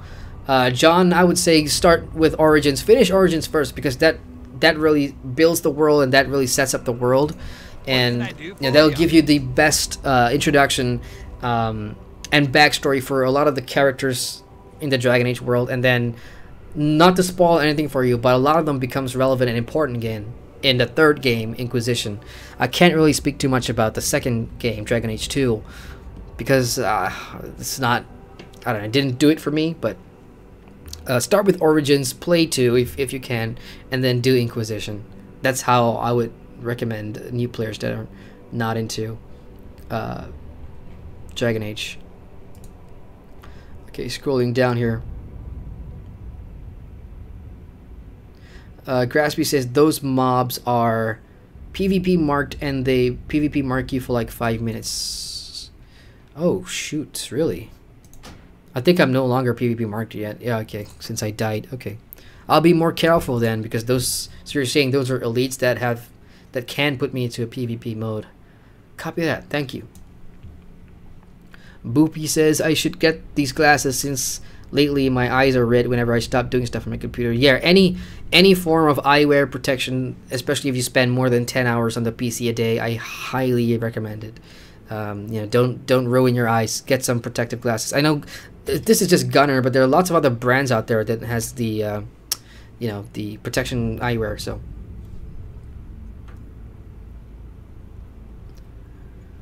okay, lots of info coming from Graspy here. Some of these quests are under the ground in the cave. There are 1 to 2 NPCs in those towers that are quest givers. Okay. Graspy says it's snowing here in Ohio. Ohio! The first thing that came to mind is Ohio is for lovers. That is... damn it, what band was that? Ohio is for lovers. Yeah, but that's the first thing that came to my mind. So you're in Ohio, awesome. The roads are looking ugly. Jay Fairglove, where is the red cap? God damn it. Cap is on the bed over there. I'm not wearing the cap because I'm lacking sleep. I'm dehydrated. I've got a headache, so I'm just taking it easy and chilling without the cap. Cap will be tomorrow. If I do come back from my New Year's Eve dinner and I can stream, I will be wearing the red cap. But hey, how do you like the new channel art, Jay? What do you think? You like what you see? Rudy says Dragon Age is not doing any new project at the moment. That's last I hear. Yeah, and I was in a really long debate with people way back then about I want a Dragon Age MMORPG, because the world of Dragon Age just fits it. It just fits. You know, you've got different timelines that you can pick for your MMO setting. You know, before the first what's the event called where, yeah, my Dragon Age lore is failing me right now, but there's many different events and time periods. Then you've got the politics as well between Orlais and Ferelden, and that's what I was fighting and trying to champion for. I was really wishing and hoping that an Dragon Age MMORPG could be a thing. But again, it's EA, it's BioWare. They've already made one MMO, and that is Star Wars: The Old Republic. And based on what's happened over the years, I don't think they want to make another. So hey.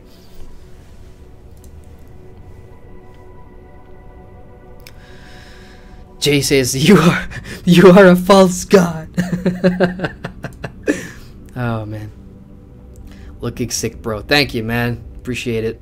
Do I need to ban anyone? Nope. This has been the most chill stream so far of the year. I mean, everybody's having a good time. I hope you guys are, you know, talking in chat and talking about games and everything. It's awesome. The only thing you need to ban is probably any of the sex bots that come in. I had to get rid of my Nightbot because Nightbot was spamming all my, you know, leave a donation tip and whatever, and I hate it when it does that, because you can only set, you know, how many times it does publish that in a minute, but because of how fast the chat moves, the Nightbot things keeps on spamming it more frequently. So I got rid of that, and over the past like month, whenever I disable Nightbot, some weird ass YouTube channel will just come in there and just talk about sex and stuff. So haven't had that today either, Jay, so we're all good here. Alright, I'm gonna do one last quest chain. I'm gonna just finish this stuff up and then I'm gonna go hit the sack. I'm gonna. Oh no, I'm not gonna go hit the sack because I'm gonna go and give you all you patron people, all you awesome folk who are pledging on Patreon. I'm gonna go give you your rewards and stuff, and then I'll go to bed. Rico says Northern Hemisphere streams are bound to be chill at this time. Oh my god! If I could give you an award, Rico, I would. I should make like my own PNG graphic award stuff that I can give people. Jesus, banning the Nightbot. Because the only problem is that between Christmas and New Year, where I don't know what day it is, but I'm supposed to be doing and I have exams. When does your exam start, by the way? Should probably be studying, punk.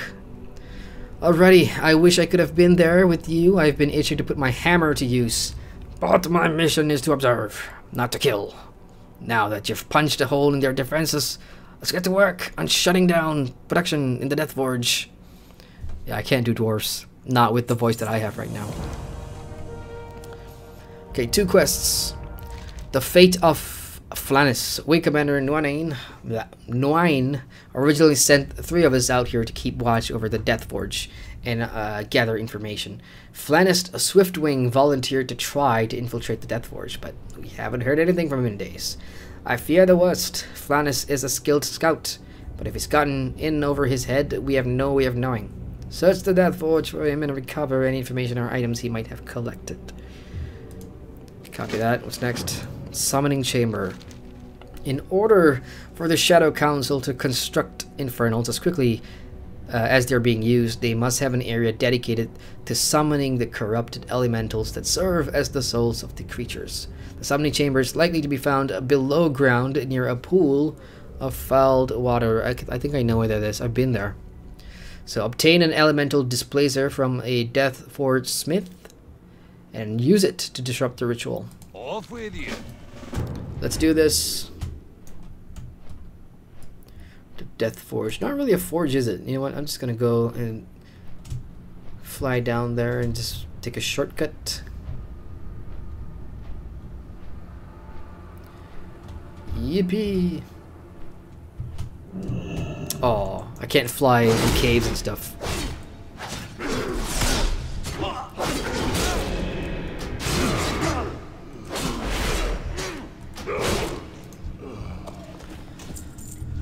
Alrighty, Flannis Pack. Let's go find Flannis Pack. Since I'm in here, I don't really have a choice. I've got to kill everything that is in my way.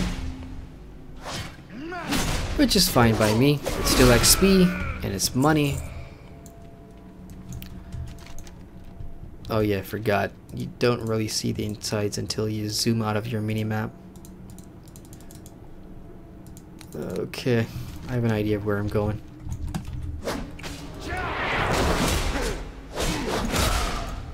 I don't have a target. Guessing I could take a shortcut by jumping down.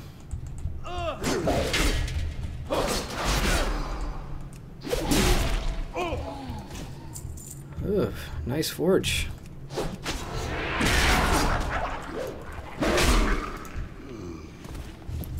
So, let's disrupt the ritual.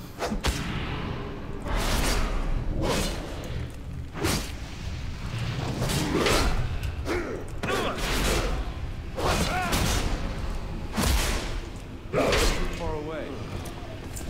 Yay, backpack. Oh, no, that wasn't the pack I needed. Oh my god, my bags are full. Yep, this is definitely the last quest, and then I'm gonna head back to Stormwind sometime tomorrow and do some admin stuff. Again, I can't confirm if I'm gonna be doing the leveling stream tomorrow night because of the New Year's Eve, but I will let you guys know on Discord or Twitter. And I do want to wait. I've kind of forgotten what I was supposed to do here. Disrupt the ritual, but how do I do that? Do I stand in the middle?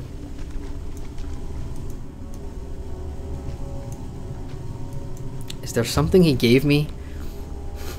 Because my bags are so full right now, I can't remember what it was. That's not it.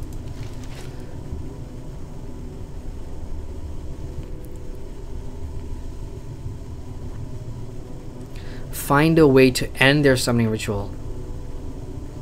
It just says find a way, it doesn't say anything else.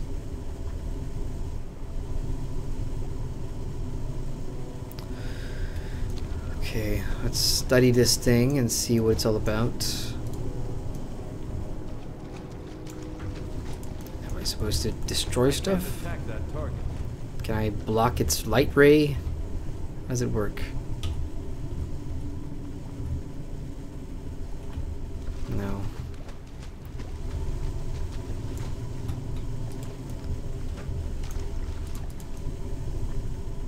No. Let's go deeper and see if there's anything in there.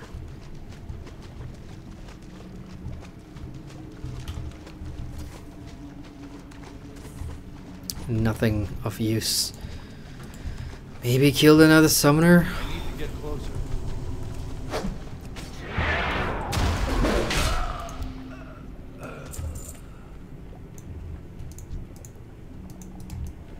Alright, I'm really stumped. I have no idea what I'm supposed to be doing here.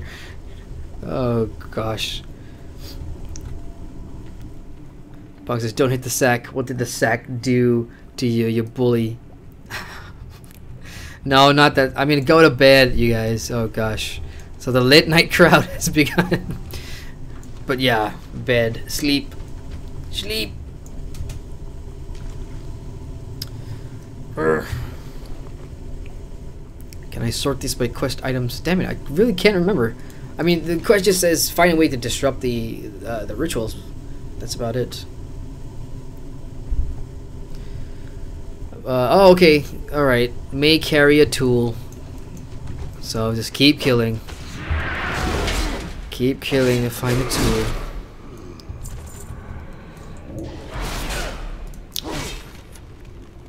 The Morag involved in making the Infernal, so I'm looking for Morag.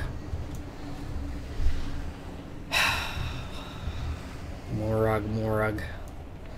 What does a Morag look like again?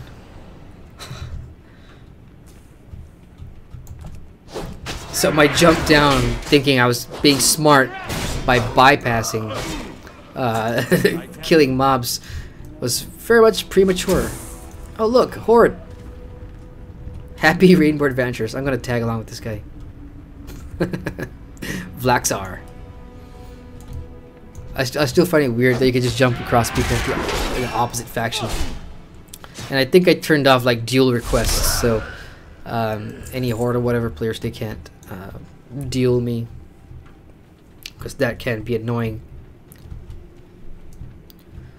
Alright, let's go find these Morag.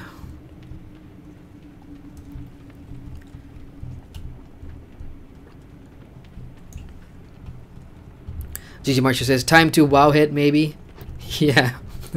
I'm not even gonna try. I'm just gonna chillingly do it. I don't know. I'm not even making sense anymore. My time is winding down.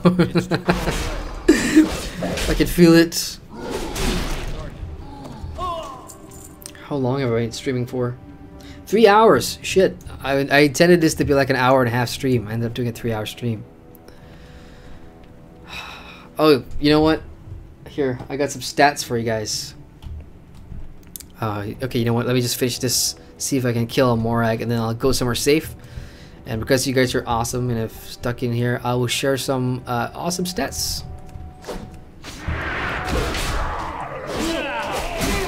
This might be the Morag. This mole-looking things. Okay, that one needs a key. This entire area.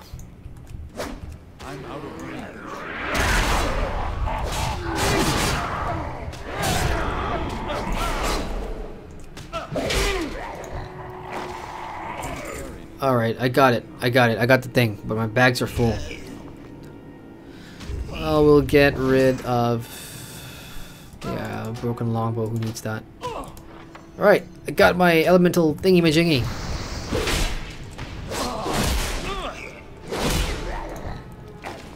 Inventory is full. Inventory's full. I know. Let me just get the pack. Let me get the dude's pack first. Just ahead.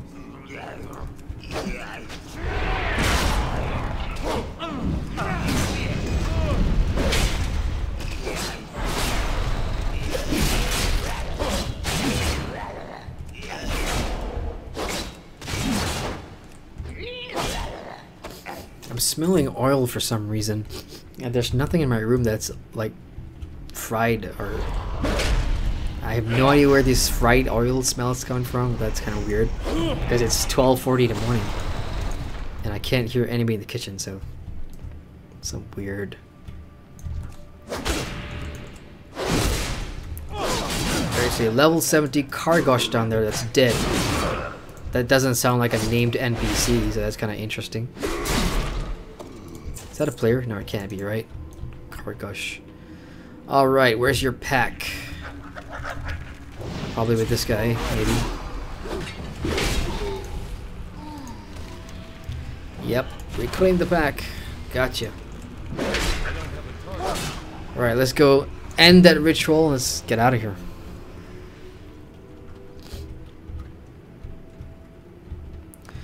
Jay says, if your bags are too full, that means you have unload on a female. Oh well, this is, after all, the late night chill stream. I'm out of range. Well played, Jay. Jay says maybe... Oh, that was reading that way earlier. Jay says, wow, is pay to win. Well, in a sense that, you know, if you have to pay a monthly subscription to pay the game before you actually get to win anything. So yeah, in that regard, I'll consider it. But it's... Having played it for a month now, I can positively say it's not. Punk says Neverwinter is better than WoW.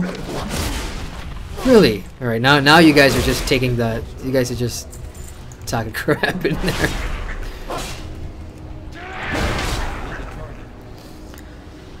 Sarah says, how is the lag in WoW? In Lotra it was just awful. I mean, so far, Sarah, there hasn't been any lag in WoW except when during the day, maybe sometimes when I queue for random dungeons.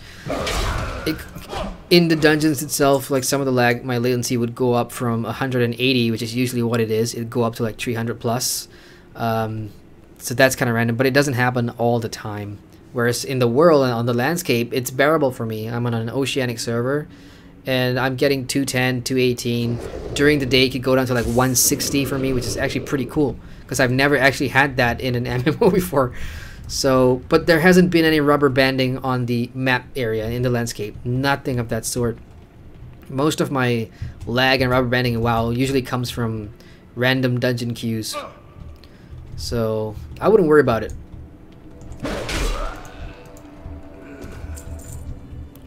Okay, now that I have my special Rod of Doom, can I drag that into a bar? Yes, I can.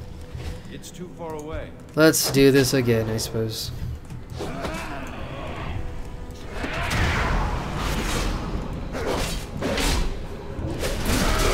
Get closer.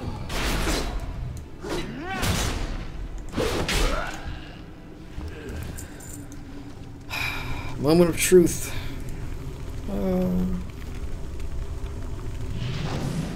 Oh, damn it, I wasn't expecting that. Oh, never mind, I just one shot at him. And that is it. We are done. Alrighty. Punk says your house is gonna burn down now. In Chinese, we have this thing where we say choi, which means like, that's bad luck to say that. Don't say that. So, choi, how dare you? It's the only house I've got. If it burns down, I'm gonna have to leave on the streets or in my friend's house or something. I don't know. But man, you just put a thought in my head that I never liked thinking about. What happens if I lose my house? Thanks, Punk. Merry Christmas to you, sir.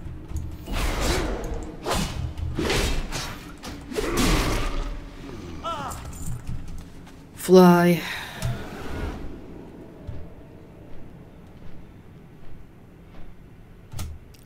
And park. Alrighty, let's get back to chat here. GG Much says someone in another room is getting a rub down. Oil smells. Jay says you've been baking drugs again, Jeremy. I never do drugs, dude. I'm the last person probably that would do that. If you say if I'm high on alcohol, maybe. I was gonna have a glass of wine and play tonight, but I was so tired. I thought that's such a bad idea. Jay says, can we flag the channel now since Jerem has become a WoW head? I'm not a WoW head. I'd like to think of myself as a fair and objective and unbiased MMORPG reviewer who jumps from MMO to MMO, and if he finds an MMO that offers him the experience that he's looking for and the qualities of a game that he's looking for, he'll come back to play it. I think that's the type of person I am. Doesn't matter what the game is, whether it's WoW or Neverwinter. Hell, I'll go back to Neverwinter to mess around with the Foundry. That's my favorite thing about the game. Boopy says, well, I gotta eat. Catch you in another stream. Thank you, Boopy, and thank you for your Patreon pledge. Dude, that is so awesome. That means a lot to me, Boopy. Thank you, sir. I'll give you rewards right after the stream. Graspy says, I only have seen rubber banding in WoW one time in 13 years, and that was on launch night for Warlords of Draenor 4 years ago. That's pretty impressive. And I imagine, I mean, for those of you that are in the West, if you are, in America and Europe and you're playing on those dedicated servers, you should not be having lag or latency issues. For me, because of where I am in the world, other MMOs I play, lag and latency is always going to be an issue, but in WoW, it is less of an issue for me, which is a good thing, and that's all I'm going to say. It's a good thing. Sarah says, oh my god, don't say his house is going to burn down. My thoughts exactly. Bung says, and Happy New Year. Sarah says, maybe your neighbors decided to cook late in the night and the smell is coming in. That could be it. Yeah, the neighbor directly behind our apartment unit, they love cooking. And in Asia, there's this culture of like showing off or doing things differently. So some people, this might sound strange for you guys in the West, but here in my country, some of us like to cook with our windows open to tell the entire block that you're cooking an expensive dish or a popular dish or something, so that could be it. Graspy says the couple of famous server problems that they've had was during the AQ World event in Classic and Warlords of Draenor launch night, but they have maybe the best servers in MMOs. I mean, I believe that in terms of like some games, even Guild Wars 2, for example, where if you guys remember my first or second Guild Wars 2 stream, I was disconnecting like nobody's business. If you go back and watch my first stream, I think it was my first stream, first or second, I was disconnecting so many times during the stream, and I was like, Guild Wars 2 doesn't have dedicated like Oceanic servers or whatever. They do have a few mega servers merged into one, which is handy. But DC, I have DC'd there. I have DC'd in other MMOs, Lotro especially, with the CTDs, crash to desktop. Oh my god. For those of you that play Lotro, remember when you had to like zone from let's say one zone and then you take a swift stable ride into Galtrav, and every time you got into Galtrav or you left Galtrav to go somewhere else, crash, hang, the server disconnect. I was just so annoyed with that. But I have not disconnected in WoW yet so far. Pretty stable so far for me. Jay says Jerem doesn't have neighbors. He's live streaming from his jail cell for noshing a water. It's hilarious. But that's totally what I would do. Even if you put me in jail, you know what? The first thing I'm going to ask for is at least give me a laptop so I can, create content, or I can talk to you guys on Discord or whatever. Just I don't know. Maybe that's because of who I am. I think I'm all outgoing and stuff in real life, but I'm actually not. And my circle of friends are getting smaller and smaller, so I tend to hang around online, and I find enjoyment in with you guys' company. So you're probably right. As far as they are neighbors, but we don't interact with them. Like, I'm not on a high and by basis with my neighbors. We don't talk because there's like an argument about a parking issue that happened recently where they've got more cars than we have, and whatever. Let's not talk about neighbors on an MMO stream. What are we doing? DJ Marshall says, I remember the first time WoW started, it had loot lock because the servers couldn't go. Wow. You know, part of me wished that I would have jumped in at 2004 just to experience all that, but that's something I can never do now. It's too late. And the one interesting thing, you know, I thought to myself earlier in the week was that, you know, for me, and I'm sure a lot of people will be the same too, because WoW is not my first MMO, and I've played everything around the block before coming to WoW. You know, one of the things that you subconsciously look forward to is finding some of your favorite or memorable experiences in your non-WoW MMO that you love or was your first MMO in World of Warcraft when you jump in. Whereas 90% of everybody else that played World of Warcraft for years, when they jump onto a newer MMO or a different MMO, that's what they look for. They're looking for that WoW experience, you know, that WoW mechanic or system that isn't there. And the same thing for me. I'm looking for things that I know and love and are familiar with. I'm not talking about direct mechanic and stuff. I'm talking about experiences. How I felt when I completed a certain fun quest chain. How I felt when I completed like a dungeon for the first time, you know, or stuff like that. And for me, coming in here and getting rid of that mentality, I'm not expecting anything from any of the previous games. I'm just going to see it from a fresh perspective. That really helps. That really got rid of the... World of Warcraft is a big deal. It helped me get that out of my mind and just see this from a whole new light, which is really important if you want to review games. You got to have that, because if you're coming in without that, a lot of people, you know, yeah, sure, 13 years old, great, but it doesn't have that thing that I love from here and there. So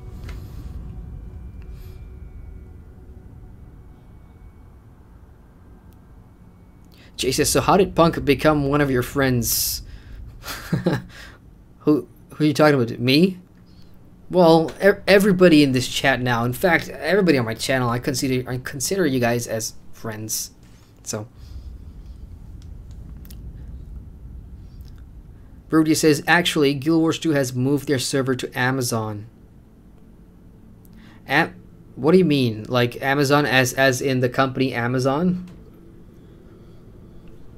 I've not heard of that. I will go check that out. But anyway, look guys, my time is winding down here. So I'm just gonna wrap things up by, again, just recapping stuff that I want to talk about for those of you guys that has not really wasn't really here at the beginning of the stream and everything. So channel updates, again, just to recap, 2018 is going to be pretty big. I have details and plans of new MMORPG video series that I want to put out. That's going to be exploring things that you probably would not expect to see from like an MMORPG content creator, which is always good. I like to introduce or try to introduce newer things and not the same rehash stuff that everyone who calls themselves MMORPG content creators seem to be doing.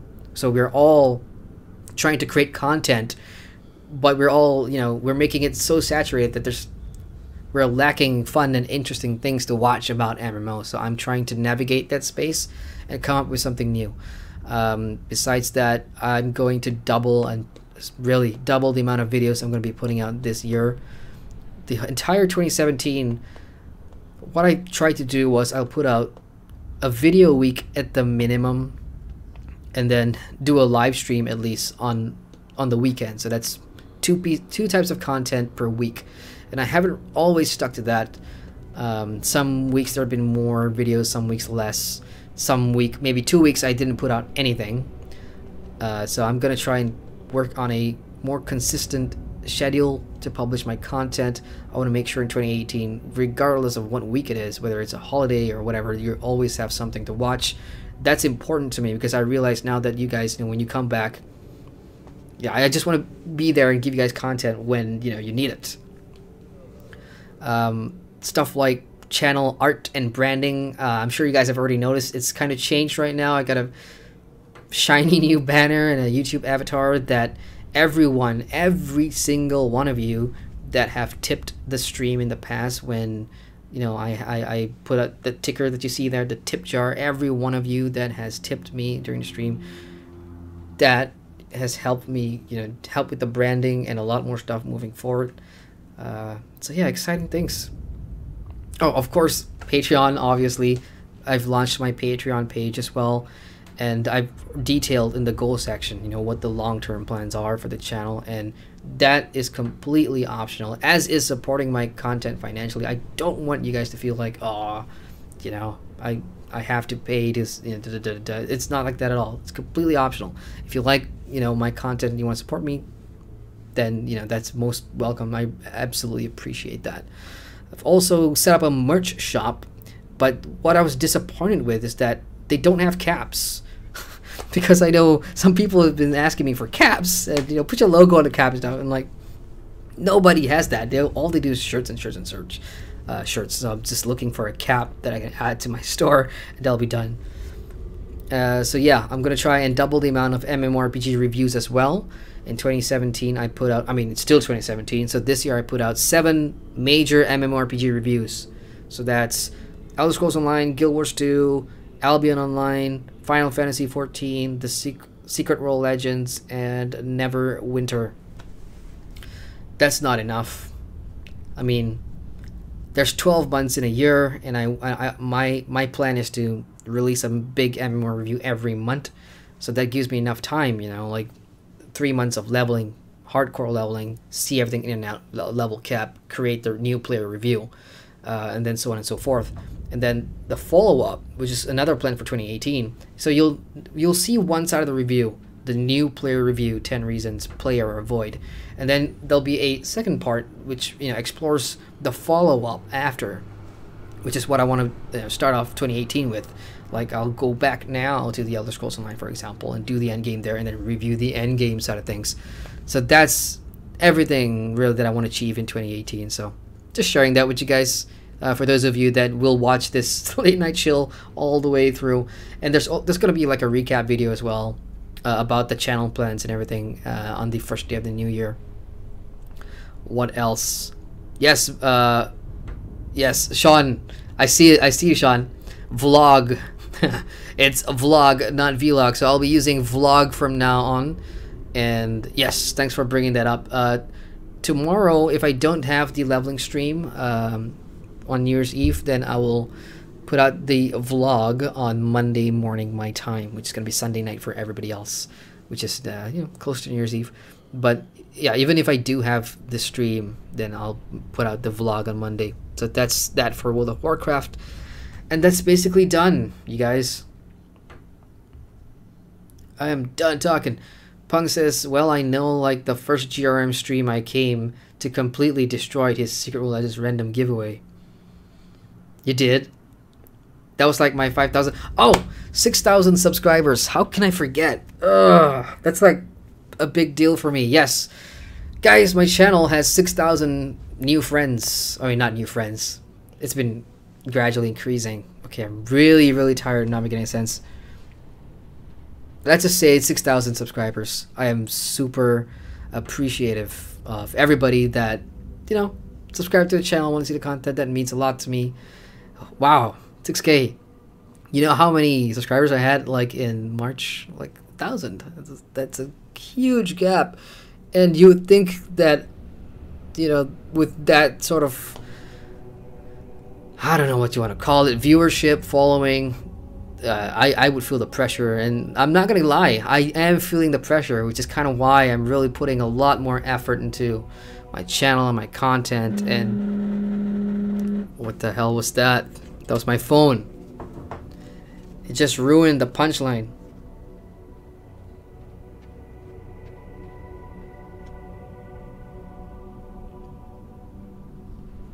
Okay, sorry about that. That was an important message.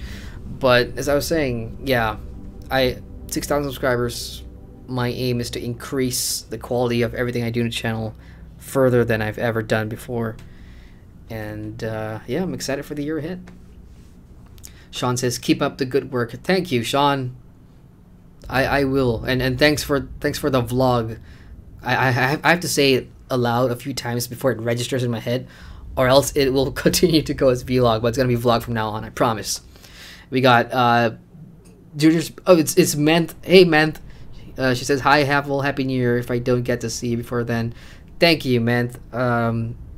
I hope you had a great Christmas as well, you and Wicca. And yeah, Happy New Year. Hope you guys have a great celebration. And yeah, I don't know what I'll be doing, but I really want to be streaming over the New Year, or the transition to the New Year. Okay, anyway, that's it for me, guys. I'm gonna go.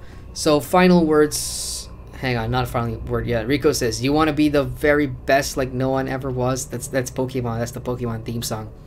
I don't want to be the very best, but I want to be one of the leading voices in MMORPG. I want to be an authority, not like authority, but you know, I want to be credible. I think it's the best word to describe it. Not just credible, but you know, just helpful and informative to players that are coming into the MMORPG genre for the first time and they don't know where to start, and they're looking for information about what's good, what's bad, what's fun, what's not. And I want to be that credible voice, or an option of one of the credible voice. So hey, Sarah says, "Happy New Year and looking forward to your vids in 2018." Thank you, Sarah. And with that, everybody else, thank you guys so much for a fantastic 2017. You guys have no idea what it feels like to wake up in the morning, do your daily real life job or whatever, and then start thinking about content, and I'm gonna do this and put it out this week, and hopefully, you know, subscribers will like it and whatever. And to see you guys coming back for more and more and more and more, and just reading your comments, and you know, just that supportiveness, I really appreciate that. That is one of the best feelings in the world. That's so awesome. Thank you guys. Thurston says, "Happy New Year." Happy New Year to you too, Thurston. Tiger says, "Night night, Adrian, heading off to bed. Happy New Year." Thank you, Tiger. Thanks for hanging out. So everybody, John, good night, Adrian. Happy New Year. Hopefully 2018 will be your breakthrough year. I hope so too. And I want to thank you, all of you there that, you know, just became patrons tonight. Thank you guys so much. Really appreciate that. So yeah, tomorrow, if I don't see you guys, enjoy your New Year's Eve celebration.